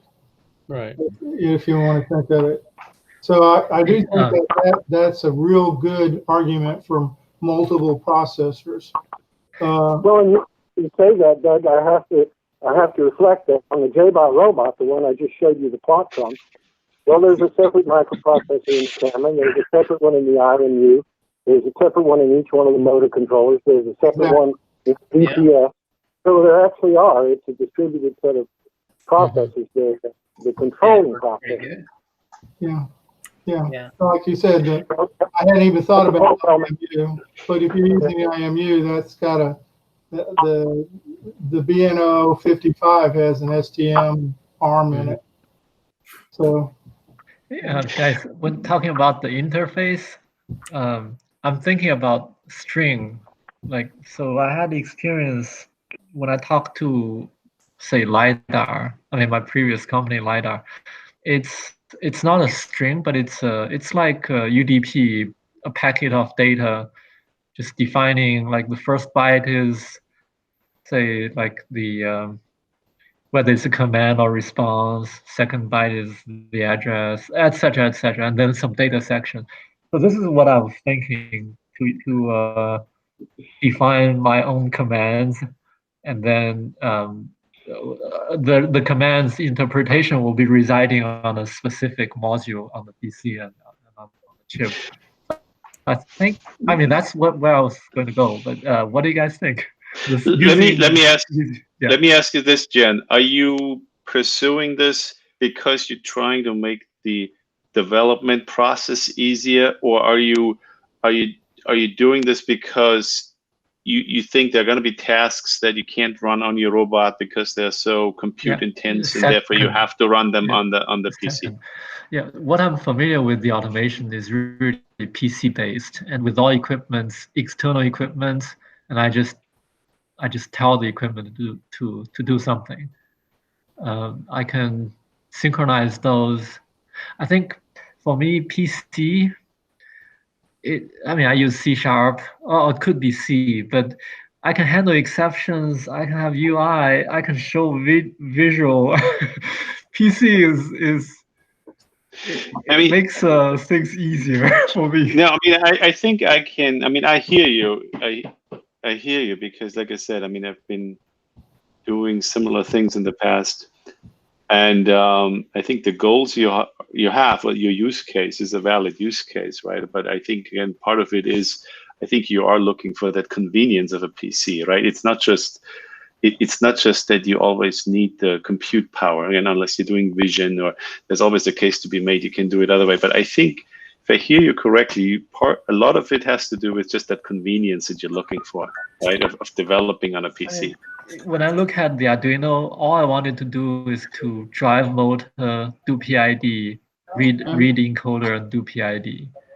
I mean, as of today, because even computer, I mean, even camera, I don't want it to go through any Arduino or whatever. I just want the USB camera, cheap cheap USB camera. I saw it does real time. I mean, I've used it for real time, not real time, but at least 25 frames per second, high resolution purpose. And I don't see any issue with PC But for vision. so the cool thing though, John, is that so you've got your comfortable, happy place in the PC because I mean it works for you, and you've got the build environments, the workflows, it matches with your day job, it's your way of thinking. There's absolutely nothing wrong with that. But it seems to me that the only thing you have to then face and recognize is that it's a perfectly good architecture to keep the embedded stuff just sensors and actuators, right? Because then it becomes three things: sensor, actuator, communication, right? So your architecture is now really dumb: sensor, actuator, communication, and then everything else happens in your PC world. But now that what that does though is that just, I think, just is a philosophy that drives your architecture. So now your manner of thinking is that, okay, fine, I'll deal with any sensor, any actuator, but it has to have an interface that can talk to my PC world. So as long as you keep it simple like that, now it becomes, all right, you do have to step out of your PC world long enough to think about that interface, right? But as long as you can come up with that interface that lets you talk to any sensor, any actuator over whatever your preferred communication channel is, now you can do a lot of stuff, right? Because the PC can scale almost infinitely these days. Yeah. And look at how smart sensors, actuators, and communication channels can be. So you just pick your communication channel, and then you got the world in front of you, right? You can pick whatever you want. Cool. Carl, All right. Carl, you just described ROS. Oh boy, sorry. So we've made it almost 2 hours, an hour and a half before it was an hour and a half before we hit PID, and now it's another hour, 15 minutes, and we hit ROS. So there we go. Well, what I'm just saying is, you know, for John, you know, maybe that's something he needs to look at. Maybe he needs work, to look, yeah. Maybe he needs to look at ROS. Maybe that's what that might be what you're trying to do. Okay. Yeah. Is this sort of like mentioning Hitler in the conversation? And there's a real simple book that was what was it? A gentle introduction to ROS. Now that's the old ROS. It's not I don't know. Anybody had done this ROS? Because I tried, it didn't work out for me. And I'm like, it's just I don't want to do much. I just want to have like a messaging mechanism. Yeah, but that's what. Yeah, I don't know. It's not. I probably spent more time on ROS than I did on this one, and I think this one is close. The serial communication it'll work. The thing is, you know, that's the once I know something, I probably know it, but ROS is I don't know it yet. Yeah. The code I write every line, I know what's what's going to happen. So actually, John, something you might look at is Fermata, like Harold was playing with. Because with the PC kinds of stuff, I think you can load Fermata on the Arduino, and it makes the things connected to an Arduino look like whatever they look like, but you can address them using Fermata on the PC across a serial port. You can control them on the Arduino. So in other words, it'll take the things connected to an Arduino, I think, and make them look like a peripheral for your application code on a PC. Did you say Fermata? Firmata. It's a library. It's a really old library. Personally, I don't like it, but Harold made some progress with it a month or so ago, right? But it might be what you're looking for, because it's kind of designed from that architectural perspective that the heart of the system is on the PC, and then everything on Arduino is just you address it over a serial port to the using Fermata. Yeah. So, Gian, let me ask you this: what type of wireless link were you thinking of, sort of, at some point? Bluetooth, Wi-Fi? I mean, for this guy now it's serial, right? I Right. just plan to put Eventually, it though, in. right? Eventually, though, this is going to have to be wireless, correct? When I was working on like my old jobs, I see those are like wired Ethernet. So Okay, it's like, but you yeah. said, where's your PC going to be? Is your PC going to be on the robot? Yes, it's like, I mean, okay, it could be a okay, laptop, okay. could be Okay. I like had the wrong like, mental image. I had a different image in mind. I thought your PC. Okay, all right. Now, yeah, like okay, Microsoft Surface. I mean, that's powerful computer. So it could be that, but it could be a cheap, or it could be a big old brick, like a so brick now laptop. that changes things a little bit. It doesn't take away the complexity, I think, that some of us pointed out, but it does take away the latency that you get with whether it's Bluetooth or Wi-Fi. Because if you're talking directly from the PC to some Arduino or any other gadget that's doing your data acquisition, yeah, whether that's serial or USB, now you've got, you know, you're not dealing with wireless induced sort of latencies and jitter and all that stuff. So I think this starts to be a lot more doable. If the PC is on the robot. I mean, that's not the impression I got earlier. So. Yeah, and that PC can be remoting on. I mean, it's just, yeah. I mean, I think maybe it's from my comfort zone is most of the logic is on the PC, where I can see it, I can step through. Okay, so the PC is your robot controller. It's on the robot. Now you've got stuff attached to the PC that's interfacing to your sensors. So maybe occasionally you have, that's why now I understand you were talking about a USB kind of camera. It didn't make sense to me a minute ago. Now it makes sense, yeah, the right? camera is with the robot. Not directly okay.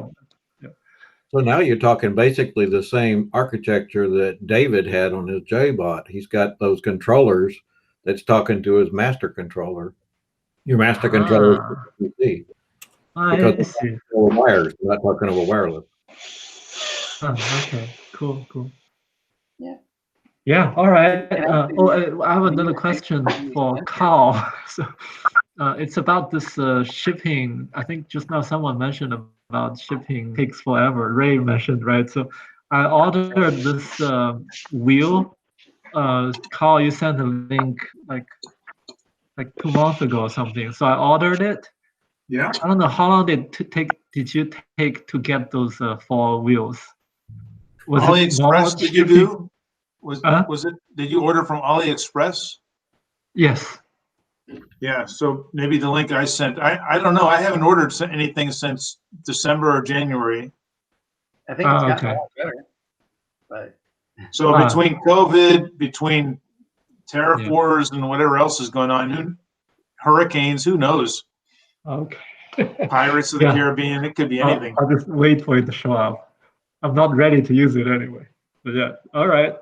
So yeah, thanks guys. I'll hopefully complete my little pet project and produce some useful PID tuning graph.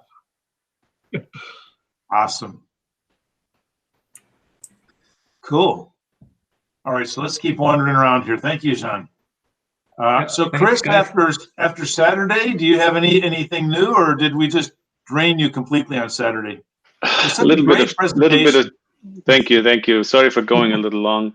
There's a little bit of drain, but I will say I just installed processing today. I am thinking about actually participating in your contest. Excellent.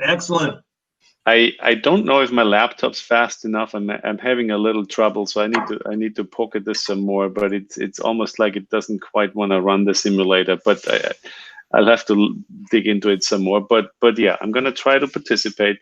I have spent a little bit more time on my simulator calibrating it, and you know, as expected, if once you crank up the speed, you know, you see definitely some differences between how the simulator behaves and how the real robot behaves, right? Because just the dynamics and inertia, all that comes into the picture. But but again, after spending a little bit of time calibrating the speed, I'm reasonably happy with, you know, how the physical robot behaves and how the simulator behaves. I mean, they similar enough for my needs. But again, for something like line following, I will say, you know, it's because you're really trying to go real fast. You're making real sudden turns, right? I mean, that's difficult for a simulator to reproduce accurately, you know, compared to the real robot. So again, like I said in my presentation, I have to, you know, make sure I keep my own expectations in check. But you know, it works, but you know, to a point. So That's pretty hopefully cool. Hopefully I can get the LFS to work on my somewhat older laptop. And then I'll you know, try to participate in the contest. Which is when, by the way? When's the actual? December 12th. All right. The second Saturday in December, and we got to get our act together on publishing it. But yeah, Right. So we got Saturday, 2 months. 2 months. Plenty of time, given that there's already some simple code to get started with. But anybody's learning that together? Oh, we are. Absolutely. Yeah. Also, I mean, some session would be great. Like of the evenings. What do you want to cover in the session? How to debug. I mean, it's like, well, how about someone? I can join someone else together. You know, if you want, I'll put an open invitation out there. Just ping me if there's 2 or 3 people want to work together on installing that simulator or getting started with it with the Git repos. Just ping me and we can set something up. Kind of smaller session. Does the rule allow 2 people compete together? No, not 2 people, but 2 people making the same product. Currently, the yeah, you can have multiple. You mean multiple team members submitting one robot? Why not? Yeah, right. Yeah, no problem. Okay. All right. I have a team who want to join me or who want to recruit someone. But anyway, yeah, I want to work with someone else.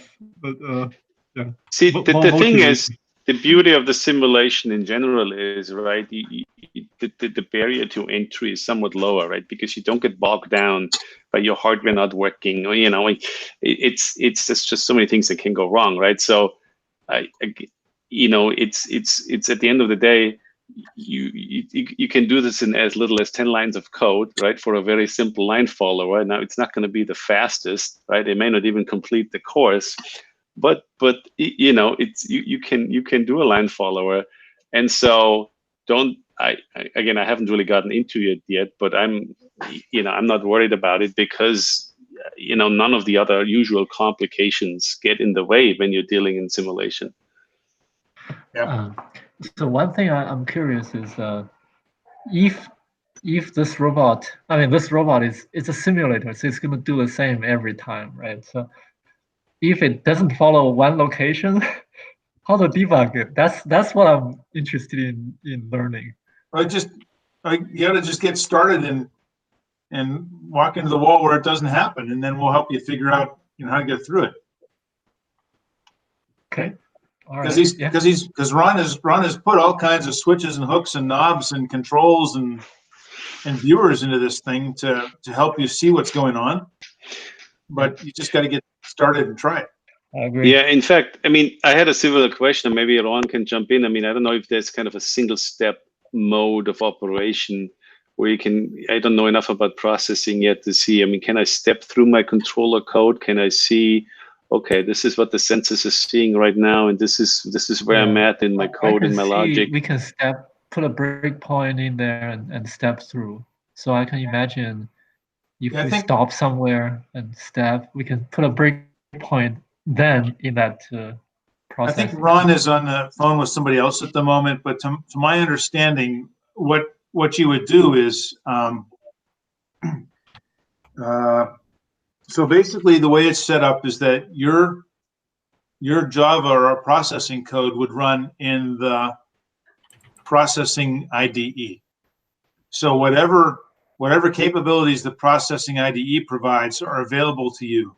I don't know if it lets you set breakpoints in single step, but I can tell you this with a fact. What Ron has put into his environment is the ability to let you single step through a single iteration loop. So if you know that you have in your code that you've designed for your controller, you've got like a main loop, right? So the inner thing that operates on every turn of the PID loop, for example. So whatever your single turn is in your code, Ron has an ability to let you just keyboard and step through it. His environment lets you do that. So you can single step your robot through each iteration of its loop. And even if you have a PID loop, right, that has some dependency on a real world time, I got to believe that you can have the PID loop run in sample space so that it doesn't matter if the simulator takes a second to run or 30 milliseconds or a minute to run, it doesn't matter. Because the PID loop, if you time the PID loop to sample count, number of samples per bandwidth or whatever, then it's going to work out okay. But anyhow, I wouldn't even worry about that because to Chris's point, you don't need no stinking PID loop for this. You can keep it much simpler just to get started. So debug is processing allows debugging. I don't know if you have to run in debug mode or not, but if you run in debug mode, yes, it's similar to other. No hardware, no Arduinos. It's all on PC. It's there in front of you, my friend. Keyboard, mouse, screen. You're good to go. We have all the maps in there. No wires and Arduino in sight. Nowhere at all. It's a bloody robot anyway. Guys, do the competition map in the repository? There are several maps in our repo. You can go for the simple course or the more challenging course. Those are the competition maps. Yeah. Okay. Hey. All right. I'll see where it fails. All of the test, debug. Okay. All right. All of the test courses that are up on the website. Yeah. They're in. I don't know if they're in his latest code, but they are in my branch of the old code. So all you have to do is grab those pictures, and they also have the starting coordinate. Okay, but you can change any starting coordinate you want. But if you want to just use what I used, they're all up there. Now, I don't know if in Ron's particular GitHub, whether he's done that, but we could suggest it to Ron that he would go ahead and put those courses up on his data directly. I think we have Ron online. Yeah, sorry, I was. Will has been talking to me about aerodynamic stuff, and sorry, I didn't want to put him off. When somebody offers you free help about fluid mechanics and stuff like that, you want to listen. So anyway. Go ahead. Yeah. So, sorry. You'll have to clue me in. No worries. So, Ron, we're just talking about and I have a segue before we pass over to you. I wanted to jump in the middle, okay? Because we somehow managed to migrate towards simulators again and line followers and all that kind of stuff. But the immediate thing is, like in the LFS environment, debuggability and which course can you test on? And what I've just put out there, and hold this thought for now, but what I put out there is the idea that you've got the ability in LFS to single step through each turn of the main loop in your robot controller. Yes. Yeah. I did that correctly. And then also in your LFS repo, which we can all download, you've got a couple different courses. You got the simpler course, the challenge course, so they're already in the repo. Well, okay. Well, I just made up what I call the advanced course. I just took features, and it may not even be legal, but I'd be happy, whatever we could put the courses up, all the DPRG courses. That's fine. Right. And Ron, I've already done that. Okay, I ignored your stuff, Doug.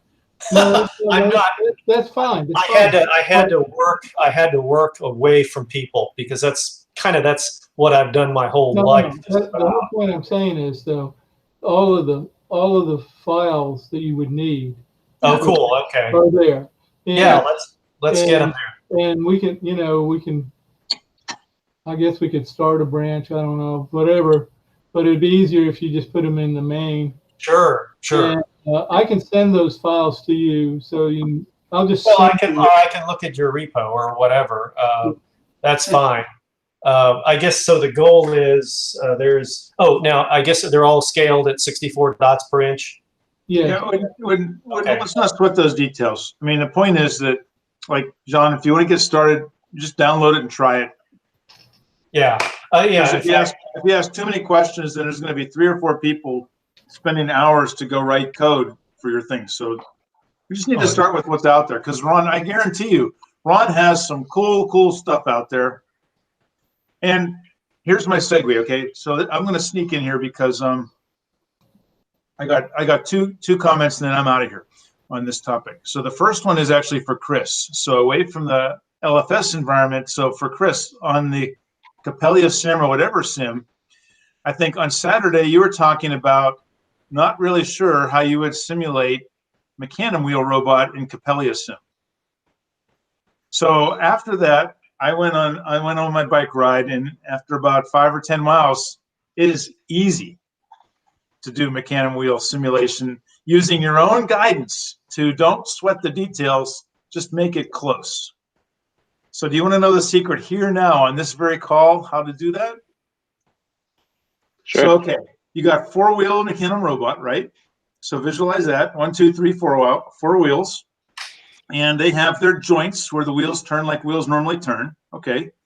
So now what you need is, for each wheel, you need simply one more joint.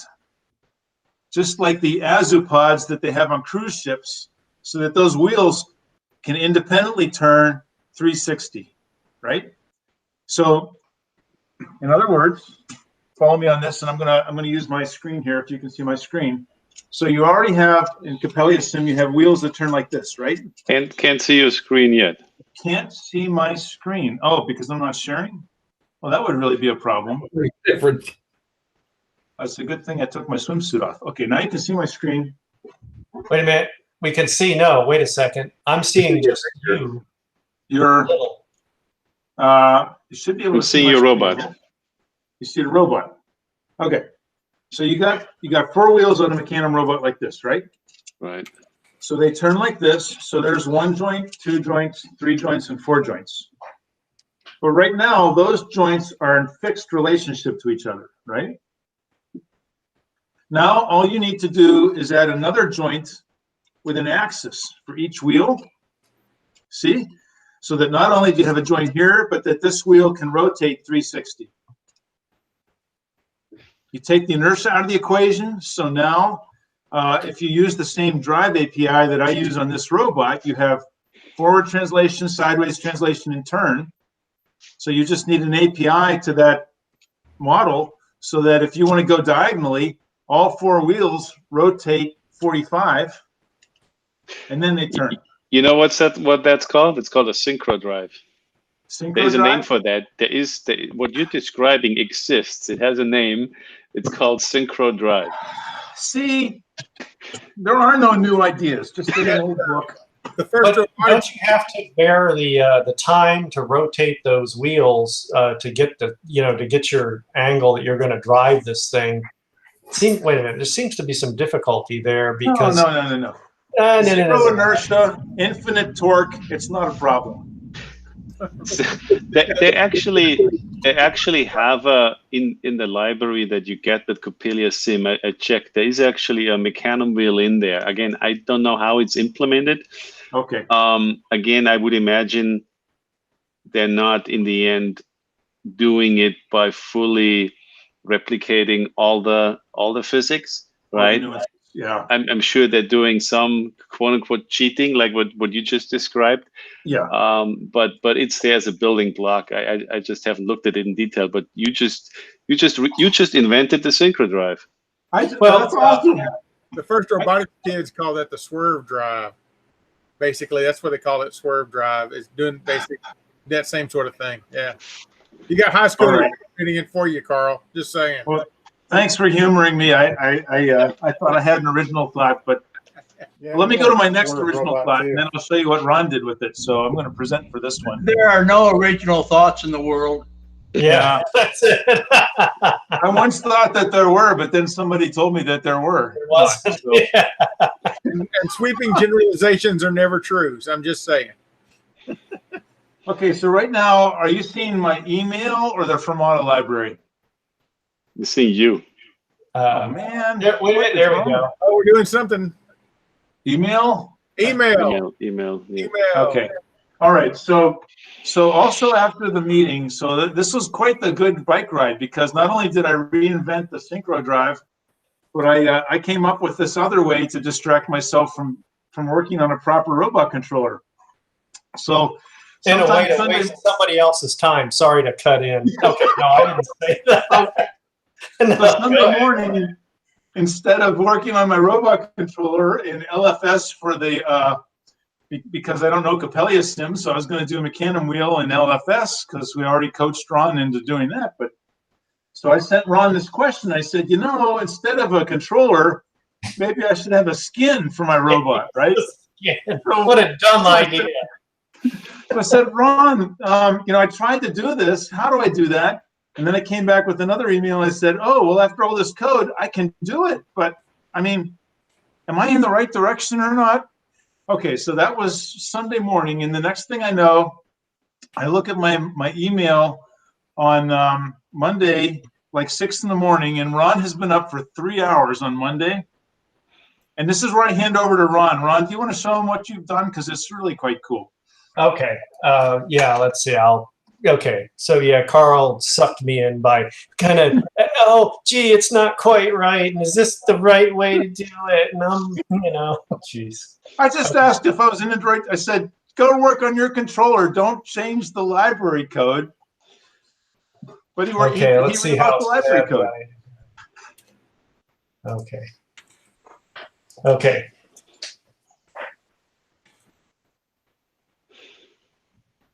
Am I showing my screen? Oh, this is a conformal map. Wait a minute. Is that? Wait a second. Get rid of The this. way That's what I was talking to Will about. Okay. Okay. So, yeah. So Carl's request is to be able to take.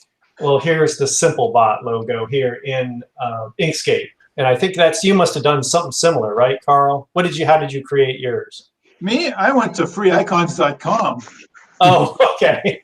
Okay. Well, what I did is I just went into Inkscape, and so here you see an Inkscape image. So Carl wanted to put as you showed you, an icon onto the course.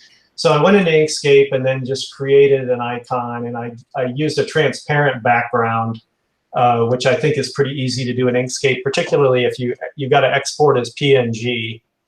And anyway, that gives you the ability to have an alpha channel, which is cool because then this area right here where I'm running my mouse cursor is transparent and the rest is opaque. Anyway, so there's the icon, and I think I've got instructions on build one at 100 pixel by 100 pixel and maybe one at like 400 by 400. And so what Carl wanted to do is he wanted to fire up, this is now the current SimpleBot demo, and it now includes the let's see if we can get that running. So it includes, with the exception I changed the course to the advanced or challenge course. So if we click here, so now we have our little favorite icon. In this case, SimpleBot SB, that could stand for other things. After working on this for a while, I had other ideas what SB stood for, and that's what prompted me to add those initials to the robot. But anyway, so what you've got is, if you're dissatisfied with what was offered as far as being able to draw a few lines on your image, you can overlay, and by the way, this overlay, you can control the transparency, so you can make it maybe more ghosty in this view. It doesn't interfere with the sensors. But then in the other view here, let's see, so when we start running this robot, let's see, there it goes. So now it gives you your own distinct, you can make it whatever you like. Maybe you want to have your own face or something like that. And of course, this SimpleBot doesn't know about this course. It only knows how to run the challenge course. So it's the dumb robot, and it doesn't know about reverse tiles. So that's left as a challenge for the interested person. So there it is. Knows how to look really good, Ron. I mean, you're just amazing. That's all I can say. Oh, gee. I asked if I was in the right direction. Next thing I know, you've rewritten it. Well, I just worried because there were not that bad, but like in the user draw, there is all the transformations. It's no big deal here. The way it works is if we define I think what I said is that the big icon is null, which means you didn't load your own icon or whatever. It uses some of this other drawing stuff. But here, what was necessary was one is the ability to have an alpha channel. So here, this is where we could change our transparency. I'll make it almost really ghosty now.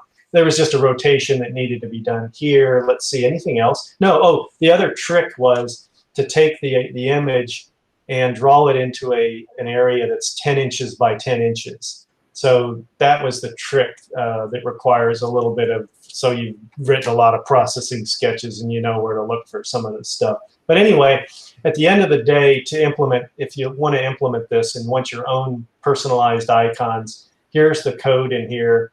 And I do have a comment that the optional support by popular request of people including DPRG Club President Carl Ott, which is, I think, the only one who wanted it. Anyway, so here it is. And what you end up doing is you load your icon image using an LFS command here, and then down here for the big stuff, the whatever you call it, and there's the comments. There's a more traditional processing command to load an image that's going to be used for the sensor and robot display. Now, if you just want the icon for the course, you could forget this code right here and just do this particular icon load, and your sensor views then wouldn't have your icon involved in those. So that's the story, and there it is. And I guess that's the end of my presentation. So if there's any questions, I'm happy to answer. And I'll quit presenting. Thank you, Ron. This does introduce one new rule in the competition. You cannot, for your icon, select an image that cannot be shown to families. Hurry, come on, man. Only you.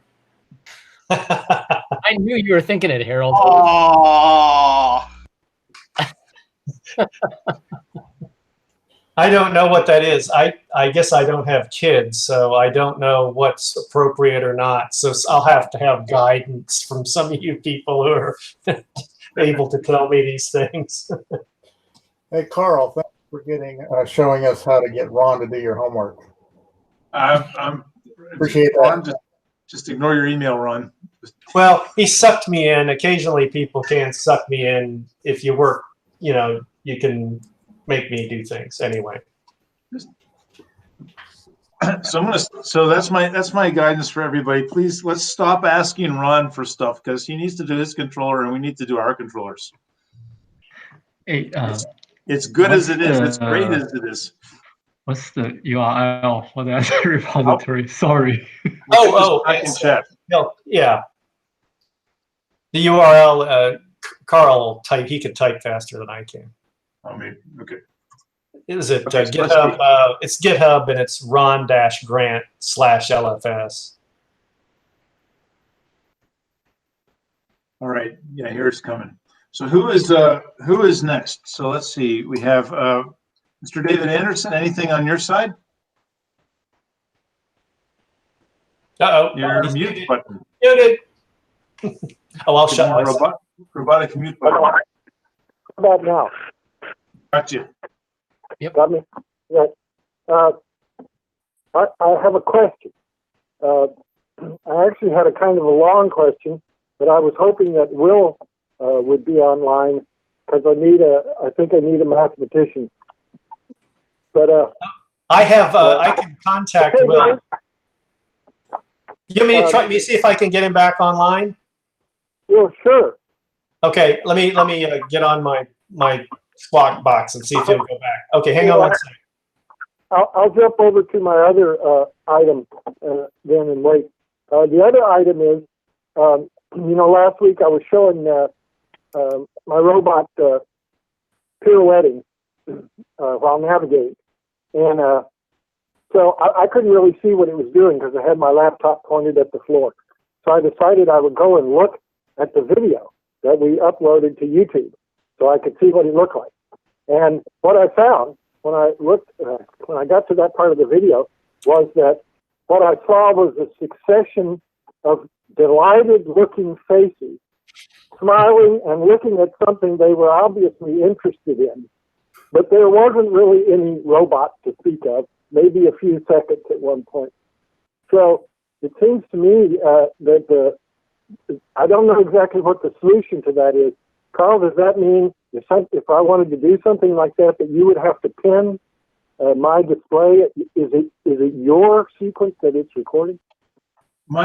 I believe, David, that Google in Google's infinite wisdom is detecting which presenter is talking and associating their image, whatever their feed is, with what it chooses to record. Because I have not looked for it, but I haven't seen any obvious things that say record this channel no matter who's talking. Well, I just wondered if it was actually recording yours, since you're the one who says record. In which case, all you would have to do is pin me to your screen, and then it wouldn't. It was actually kind of delightful to see all these faces that were so clearly delighted by what they were seeing, but you had no idea. For future generations, they'll have no idea what you were looking at. It's actually one of Steven Spielberg's great innovations in filmmaking is to not show what's going on, but to show people's reactions. So you see the reactions of the children's faces before you see the dinosaur. Well, of course, I know what the robot looks like when it does that. So I didn't need it, but as I say, for future generations, they'll probably be very curious. So you say that's just not possible? Basically. Well, I don't know. I haven't gone to explore how Google Meet actually works in that regard. So it's probably something we should do. Is go look at what's recorded after. We've never closed that loop. You can probably figure it out. Pin David and have everybody else talk and see if it works. So I summoned Will. He has appeared, but he'll have to turn on his microphone, I guess. Okay, well, if he could just listen. Okay, I guess I need to present again. I have another picture to show. Yeah, no. See, I've assumed, David, that when you present, I thought that when you present, the Google Meet actually records who's actively presenting. So we have to remember now that we're at 9:40 in the recording. We should be able to see David's screen. Hey, you want to make sure that Will is tuned in? I think he is. You want to double check? Okay. I wasn't actually presenting last week. I just pointed my screen at the floor. I think it is true when you're presenting it that way. But I wasn't presenting. I just pointed my camera at the floor. Okay, let's see. I got to find something to present. Oh, okay. Yeah. There we go. Can you see a plot? Grid, yes. Okay, hang on. Okay. Basically, what this is, the robot is spinning around and around, and this red line is the direction that it's pointing in degrees. So here's 0 down here, and here's 360 degrees, and it snaps back to 0. But this is a continuous rotation in one direction, and you can see that it takes looks like about 2.5 seconds. Going about something like 3 seconds for each rotation. Okay, so the idea was that in order to get the robot to travel across the floor while it's rotating, I needed to drive the velocity at 9 degrees out of phase with the rotation. And no. Yeah. Okay, so this green line is the one that's actually driving the velocity. And it turns out it's not quite 9 degrees out of rotation, and that's the question I wanted to ask those present. So I think I need to back up here and show a little piece of code. Do you see some code there? Yes. Okay. Basically, if you look at this line here, I was trying to define the offset in radians from the direction the robot was pointed that the acceleration to the wheels should happen in order to drive it forward. And so I thought it would be pi over 2. And so I put it at pi over 2, but the robot did not drive in a straight line. It drove in an arc. So I screwed around with it, and I came up with pi over 8 times 5. So 5/8 pi. So basically, that's pi over 2 plus 22.5 degrees. And then I actually even had to adjust it with a trim, this number of trim right here, which turned out to be -1 degree. So 90 degrees plus 22.5 is 112.5, minus 1 is 111.5. So this lag here is 111.5 degrees off. Let me see if I can find the. So here's actually the sign of that lag, and essentially this is the sign of that green line. The reason the amplitude goes up and down is that's the acceleration and deceleration ramp. So this is the robot starting at one place, it accelerates, it decelerates, and here it is back circling around itself again. You look in close at that point right there, that's where it switches direction. So you can see that our lag suddenly jumps right here. That's when the waypoint went to being ahead of us to behind us. And so the spacing in here changes. So if you actually look at that with the actual wheel velocity, you can see the red is the direction that we're pointing, and the green is when we're going to apply the power. This blue is the sign of that, and then this is the right wheel, and this is the left wheel. And you can see that as the left wheel speeds up, the right wheel slows down. So we're no longer circling around the center of the robot, and that's where the sideways translation comes from. So my whole question is, why is this not 2 pi? I mean, pi over 2. It's like when you're in a swing set and you pump the swing, you do so 90 degrees out of phase with the position. And so that's what I thought theoretically should drive the robot in a particular direction, but it's actually slightly larger than that. And so I spent some time thinking, what is it that I'm actually adjusting here by making this offset slightly larger and slightly smaller? And the best I can come up with is perhaps I'm actually adjusting the lag time of the response of the robot itself. I don't understand why that shouldn't be exactly 90 degrees out of phase. By the way, the code to drive it's right here, and there's almost nothing to it. Basically, you take the current heading and subtract this offset from it, and you offset that from the direction you want to go, and then you take the sign of that and use it to control the speed of the motor. So it's just a little tiny piece of code. But I got real curious. 5/8 pi, 112.5 degrees. What's going on with that? What does this mean? And I'll unshare. How do I unshare? Well,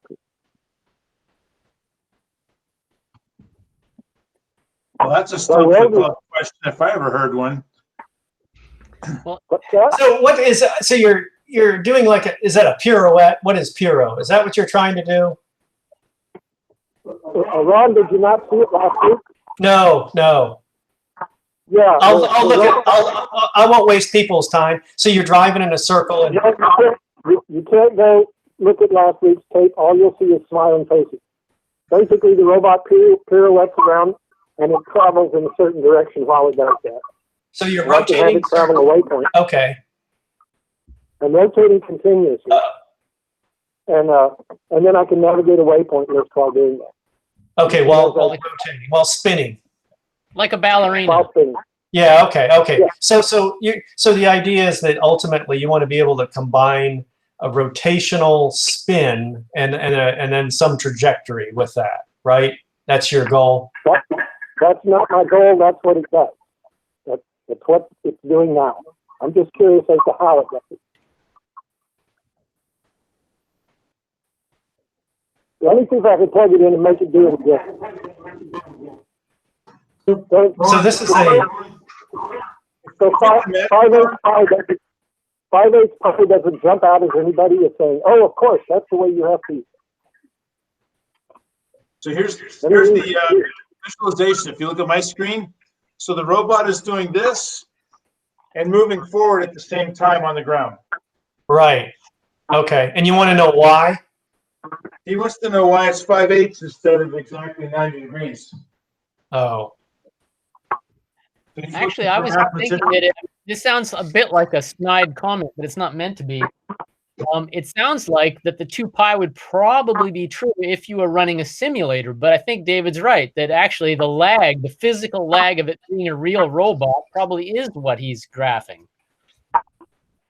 You know, he's applying a voltage to a controller, and by the time the motors actually are doing that, there's enough time has passed that he's actually pushing against that lag. That's my intuitive thought about it anyway. Could be entirely wrong. But he's not stopping and starting, right? So once you get this thing going, you know, the inertia, I'm not sure the inertia plays a big role here anymore.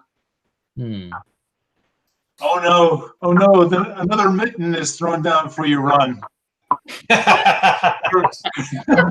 Kareem has suggested that the code is simple enough, put it in Ron's simulator. Now, wait a minute. Carl said that we can't task Ron with anything after he did something for Carl. Yeah. Hey, Ron, I got a task. Oh, no.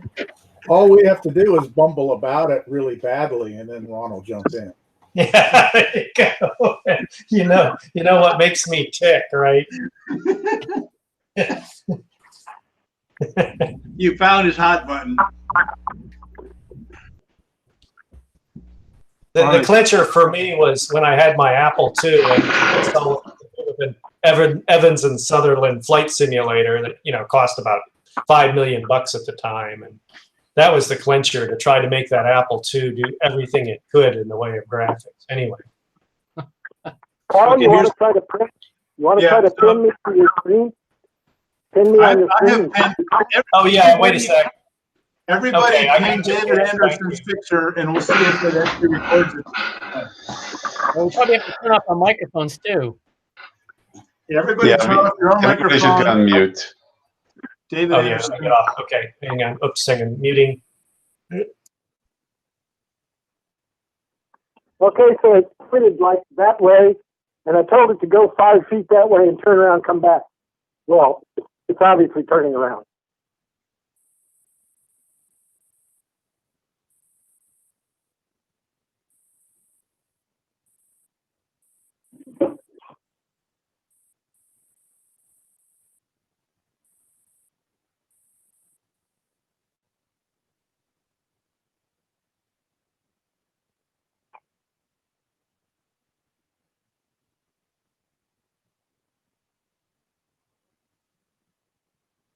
Okay, Dave Anderson, keep talking a little bit so we make sure your screen is the one showing.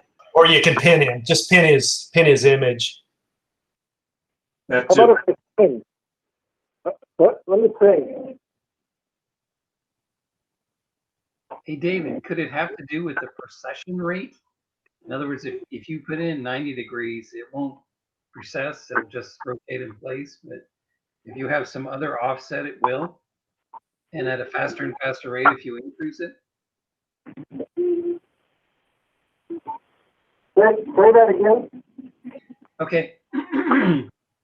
Does it have to do with the rate at which it precesses, or like the precession rate? If you said if it was 90, it just rotated in place, right? No, I don't. Maybe I don't understand your question. Okay.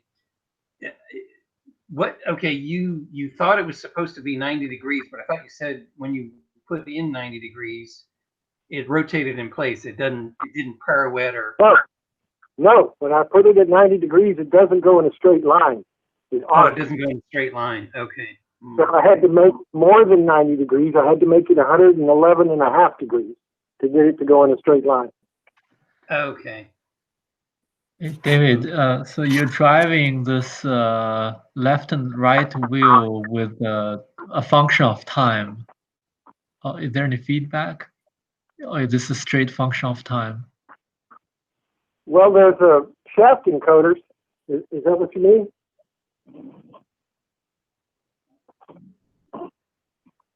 John, if I understand your question, it's not a function of time, it's a function of the direction that the robot is pointing. It's a function of heading. So the velocity is 90 degrees, 111 degrees offset from the heading. So if you picture that when the robot comes out of reset, wherever it's pointed to is 0, is the z-axis is 0, then those rotations that I showed were basically about 3 seconds. So I don't know how long it took you. Does that help? And the left and right wheel is both a function of the direction, but with the way the motor controller works is it expects two arguments. One is a velocity, and the other one's a rotational velocity. And the left wheel is set to velocity plus rotation, and the right wheel is velocity minus rotation. So if velocity is the direction, function of direction. 30, then the left wheel will be going 30 forward, and the right wheel will be going 30 backward, minus 30. Then if you add velocity to that, let's say we added a velocity of 5, then the forward going wheel would be going 35, and the backward going wheel would be going 25. So we're no longer rotating around the center of the robot. We're rotating around a point that's halfway between the center of the robot and the slowest wheel. So if I added 30 as the velocity, then the forward going wheel would be doing 60, and the backward going wheel would be going 0. So we've basically been pivoting around the inside wheel. If that number gets larger than the pivot point that's outside of the robot, which I just decided arbitrarily is no longer pirouetting, but it's got to be underneath the body of a robot to call it a pirouette. So the sine function, which is high from the heading, the sine function just drives the velocity positive and negative. So when it goes positive, the fast wheel speeds up and the slow wheel slows down. And when it goes negative, the slow wheel speeds up and the fast wheel slows down. Basically what that means is that the center, we're no longer rotating around the center of the robot. We're rotating around a place that's slightly off center, and that's changing every 180 degrees. Actually, David? Yes. David, I think Kareem has put a question out there, and he's asked if you can just copy paste the code into the chat. And I think that by that question, Kareem and his teammate John have offered to answer your question by looking into it. So. And also the face is a function of direction, I presume, right? If you put the velocity 90 degree out of phase versus 20 degree out of phase. Well, 90 degrees out of phase would drive the robot straight ahead in the direction that it was set when it came out of reset. So if you want to go somewhere else, you have to do an offset from that. And that offset is basically the target. The target it aims for. Let's see if I can do this. Is your heading coming from the IMU? What? Yes. Well, that only got one. Oh, did that get the whole thing? We're not seeing anything pasted in chat. Oh, it didn't. There must be some limit to how much you can paste in. That little routine looked pretty small. Yeah, that's what I thought. Oh, maybe it was here all along. Hang on. So have you tried to simulate this? Wouldn't that be helpful? I mean, LFS is, I could modify it. So hey, Ron, that's a great idea. no, but so right now, the model I use for turns is, V plus R, V minus R, rotate about the center of the robot. But that could be changed, hey, Ron, I guess. The code's in the chat already. You could just like paste it and translate it live. I don't work in real time. Guys, Ron has to sleep tonight. Stop doing that to Ron. We can't. Sleep is overrated.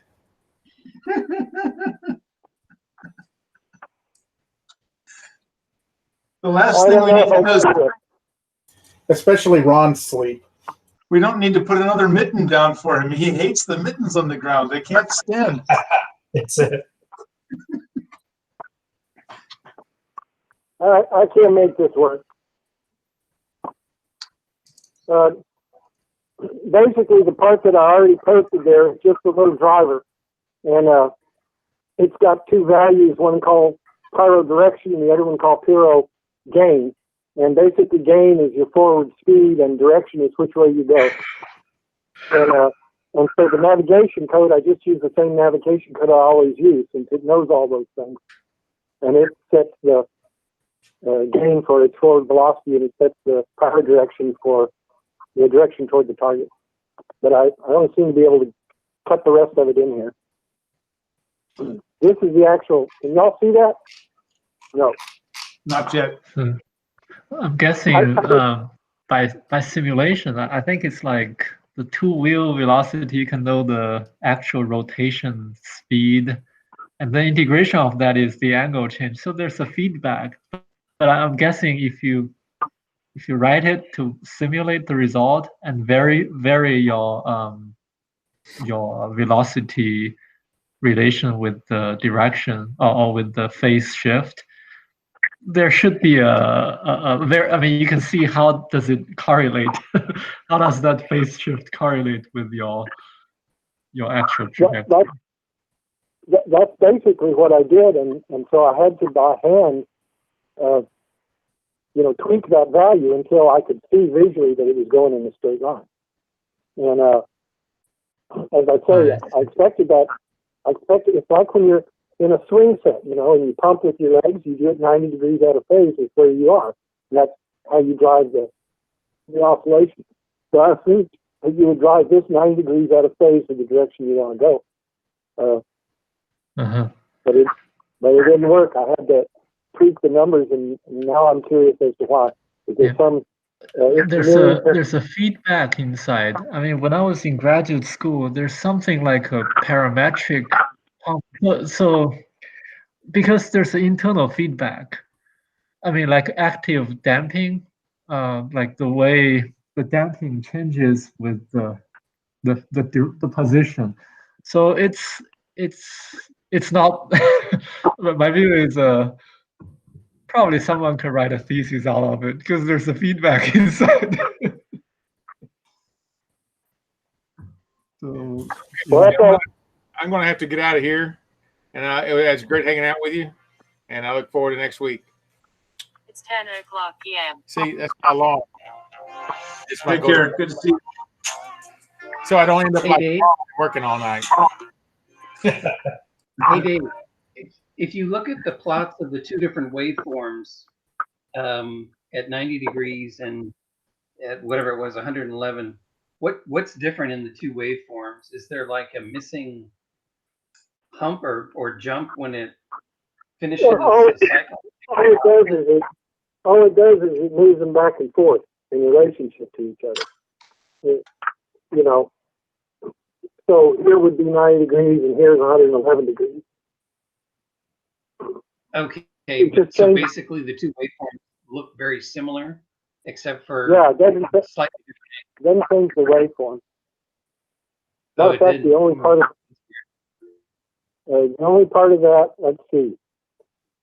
Can I present again? Present now.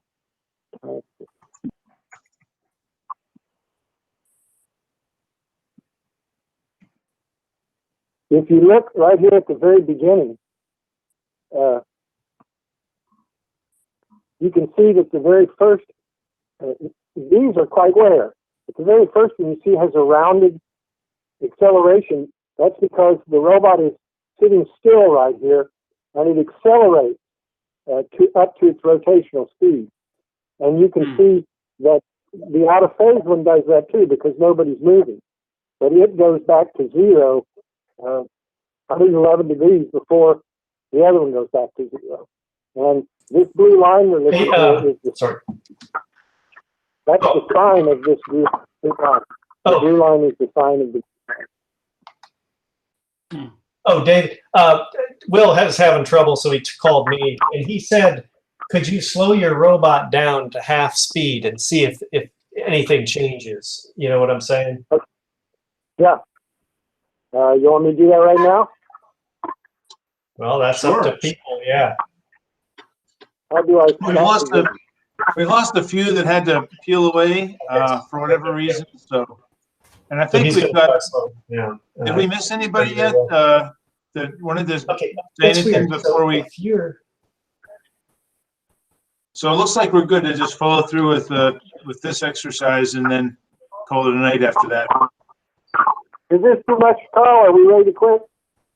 No, I think we're good. I just want to make sure that if anyone else wanted to let me say before, that. Let's see if I can say it right. Hang on. Before we ended, that we could squeeze them in. But I think the floor is yours, David. So. Oh, let me just. Will said something, David, and what he said is if you slow it down, and it makes a difference. It's time related. Is that right? Well, not at me. And if it doesn't, it's geometry. Wait a minute. Let's see. Is that correct, Will? That's what he's thinking. Will's thinking that. Okay, so I have the question now. I actually have two different values. One of them controls how fast it rotates in place. That's the rotational value. The other one controls how fast it moves across the ground, the translational value. Which one am I supposed to cut in half? Both, right? Just cut both in half. Is that right, Will? Either. Oops. Either. Cut both in half. Ron is channeling Will. Okay, yeah. There we go. Cut both in half, David, if you can. Okay.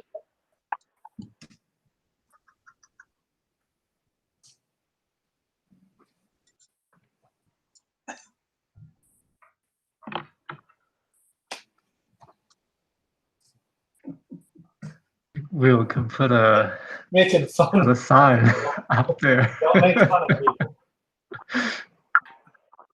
It's interesting. Is David teaching this to students?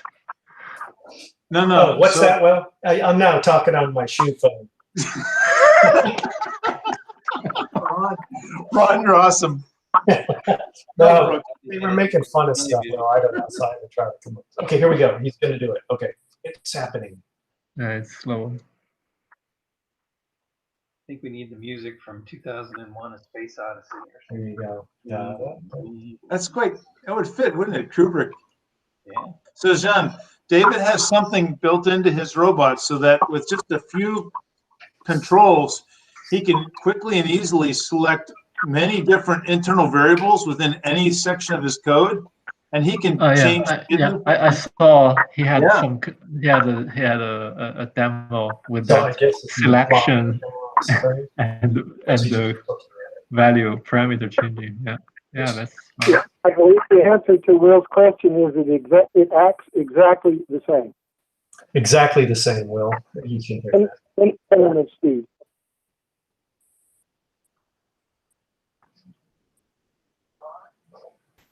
Do you have the ability, David, to derive the heading from the difference in the wheels instead of the IMU?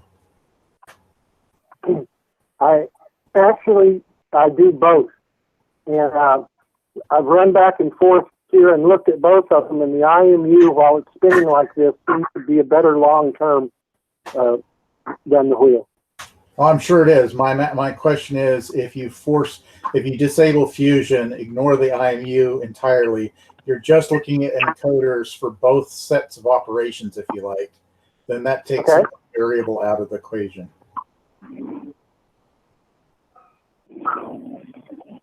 And if you can do this live, I'm going to kill you. I can do it live. I'll do it right now. Yeah, without any change in code. Yeah. Right. Of course. Good. I turned off the IMU. See that there? Uh-huh. I don't know. All right. He's doing it with a Radio Shack push button. IMU, that would be constant. Yeah. Then wouldn't it be rotating? You also want it running slow like Will had, or does it matter? Speed it back up again. It'll be circling, right? If there's Double no the speed for feedback. entertainment value.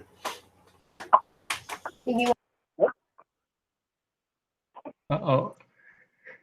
Uh-oh. Hang on.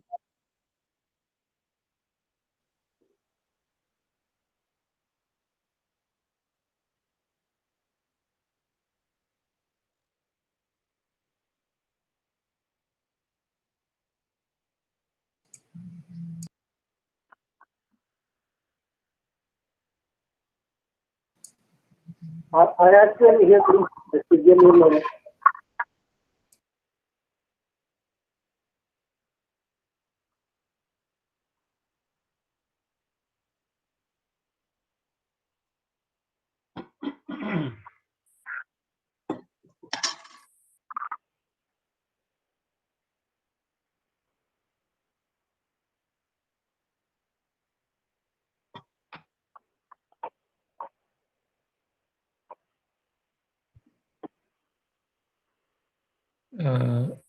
So I think David wants to keep the velocity perpendicular to a direction 0 and keep the velocity all along. Oh, interesting. It's still doing the same. I'm gonna sign out. Night. We'll see you. Exactly. Take care. Good night. Okay. Did you turn off IMU? What does IMU do? Is that the direction measurement? I'm running odometry at 25 hertz, and the odometry returns an X position and a Y position in inches, and then a theta, a rotation in radians. So you still have the direction. Yeah, but he's deriving it differently now, and technically the lag from the IMU would almost have to be a little bit different depending on how it's implemented. But it looks like it's behaving the same. So that forces me to be honest. I say IMU, but I'm really just using a Z-rate gyro. And one of the reasons that I quit using the IMU is for that exact reason, because it's actually delayed behind where the robot actually is. Whereas I read the rate from the Z-rate gyro, I get an instantaneous measurement, which is usually almost identical to the one I'm getting back from the field. You're correct, though, because the common filter, indeed any filtering, always does a phase shift, unless you're doing an impulse filter or something like that. I found that the IMU heading, at least in this particular IMU, is not reliable. So, but to answer your question, Kareem, it doesn't seem to make any difference. It didn't quite go as exactly to the endpoint that I had it pointed at. But that's kind of what I expected. The IMU is a little more precise.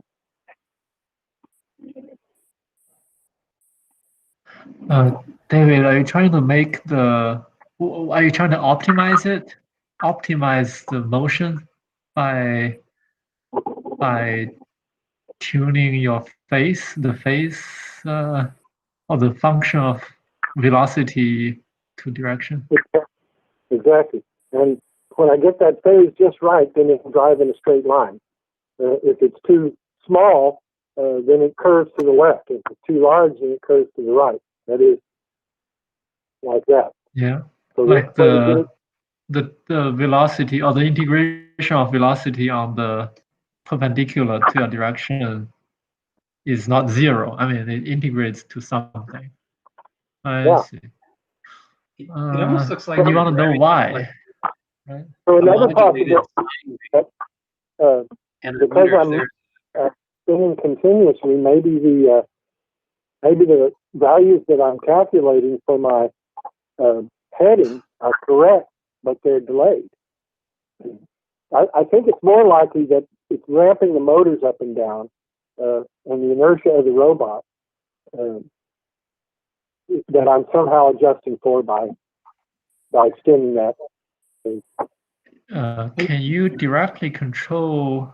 I mean, you're controlling the wheel speed, but can you one step derive the component in the the component velocity component perpendicular to your motion to the direction, and then use that as your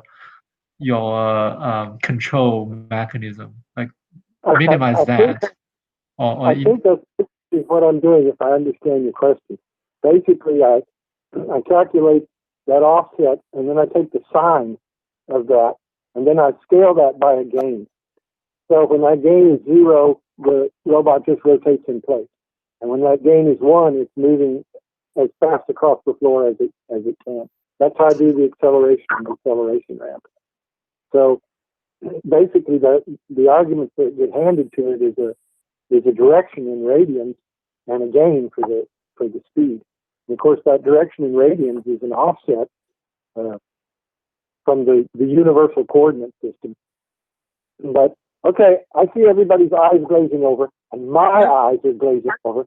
So, David, I have just one observation on this because this has been twisting my brain since you first showed it to me a week ago or so, and it strikes me that for this to work, no matter how you diddle with sines and cosines and phases and whatever kind of fancy math you have in there, I mean, if it's going to move forward and not just turn in a circle, if you look at the pivot, if you have the 2 wheels here, right, and you look at the center point between the 2 wheels, it seems that point is always going to have to do one of these squirrely things if you're going to move forward.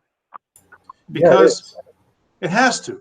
It has to go around in a spirograph kind of thing. Think about it just kind of intuitively, kind of back away from it. If you imagine that when both wheels are pointed straight toward the target, where you're going, at that point they have to be going the same speed. If one is going faster than the other, then you're not moving toward that target. You're only moving toward the target if they're both going the same speed. So the same definition, when you turn 90 degrees from that, the one that's closest to the target needs to be going at its slowest possible speed. And the one that's away from the target needs to be going at its fastest speed. Then this one needs to speed up and this one needs to slow down. And now you're going to do the same thing backwards, right? So basically, you have a sine wave that goes through 0 when you're normal or when you're perpendicular to the target.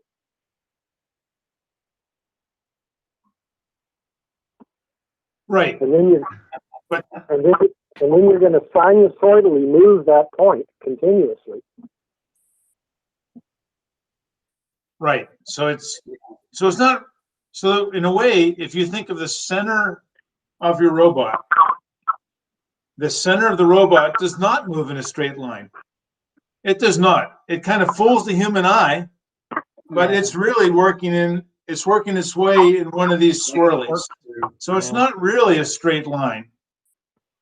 It's just a deceptive trick question. But the integral should be near 0. I don't know that that's true because I actually have plotted those. Can I bring up another plot, or does everybody want to go home?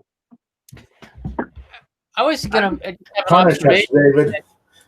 I don't remember the maths that I had in university, but I do remember a little bit. And it seems to me that if you think about it as 2 systems, one is the robot and one is the robot moving across the ground. And you have a robot spinning, and then you're going to transform that across the ground. And it's basically just the math of adding those 2 transforms together. And so long as you've got that robot spinning perfectly around a central axis, and then you transform that across to its target and back, you would have a perfect movement. But it appears to me that your robot's not physically perfect. It doesn't rotate exactly around a center. And so that offset is probably what that is pushing, I think. I think the assumption is incorrect there. You can't just translate it, right? You can't. 2-wheel differential drive robot. It doesn't go move in certain directions, right? Only in a simulator, right? If it was a mecanum, you could do it, and if it was a simulator, you could do it. But in a real world 2-wheel differential drive, that assumption doesn't hold true. I think it does have to. I think it probably does have. Go ahead. What I was trying to model was ice dancers, and so they don't move sideways on their ice skates. right? Right. But they're able to maintain a line and kind of arbitrarily switch between forward and backwards, which is what I was fascinated by. Ice skaters. Yeah, think about hockey players. The So, direction they're going has nothing to do with which way they're facing. but in that case, for ice skaters, the thing is that what we're focusing on, I think, with their eyes is more their center of mass. And okay, if you pay attention, that separate from their center of mass is this fancy footwork. And because the blades on ice really only go in one direction unless you're shaving ice and throwing chips. I mean, at any given time, you've got these angular components adding up, right?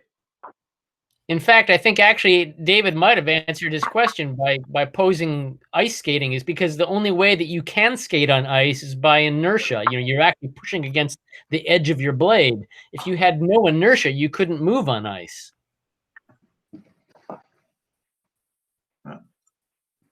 I thought I could bring up this other file, but I can't. So, but if I had been able to, it would have made my point brilliantly. So let's just go from there.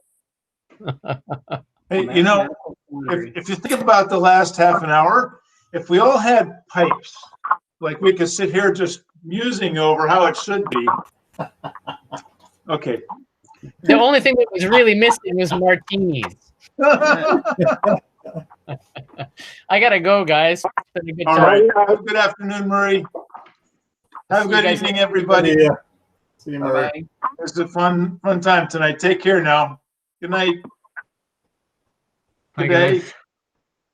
I had a fish simulation I was going to show, but I guess fish? I won't. Oh wait, I want to see your fish. There's still 5 of us. Look at that. Did you see the fish? Yeah, Will's going to have that figured out by the. No, he already has it figured out. I'm learning to make a fish swim. This Okay, is cool. enough of that. Angle flow, tail fin. Does that look right, Will? You're muted. Wait a minute. Wait a sec. I'm going to try to unmute you. He has to unmute himself. You have to unmute himself. Click your microphone, Will. Oh, he's off. Oh, well, no big deal. Okay, hey, let's continue this. Will will have David's problem worked out by the morning. Okay. Is this periodic orbiting? I mean, is this like self-excited oscillation? Oh, this is, yeah. I mean, this is driven, this oscillation, but Will knows. Oh, it is driven. It is a forced oscillation. It's not just forced. like It's forced. Yes. Yeah, it's forced in a flow field, and Will is teaching me how to understand all the forces that come into play with making a fish swim. So because he knows aerodynamics, and that's is it more of a trout or more of a halibut? Well, yeah, it's depends, or it could be. Will sees it as a whale because he sees it as the other direction. I saw it from the top. He saw it from the side. But no, what needs to be added to this is understanding we're looking at the forces on the tail fin. But Will knows all this stuff, so he's telling me things, and I'll then create a simulation of a fish, and then I'll enter it in a line following contest. Okay, we should probably quit this. The fish line follower. Oh.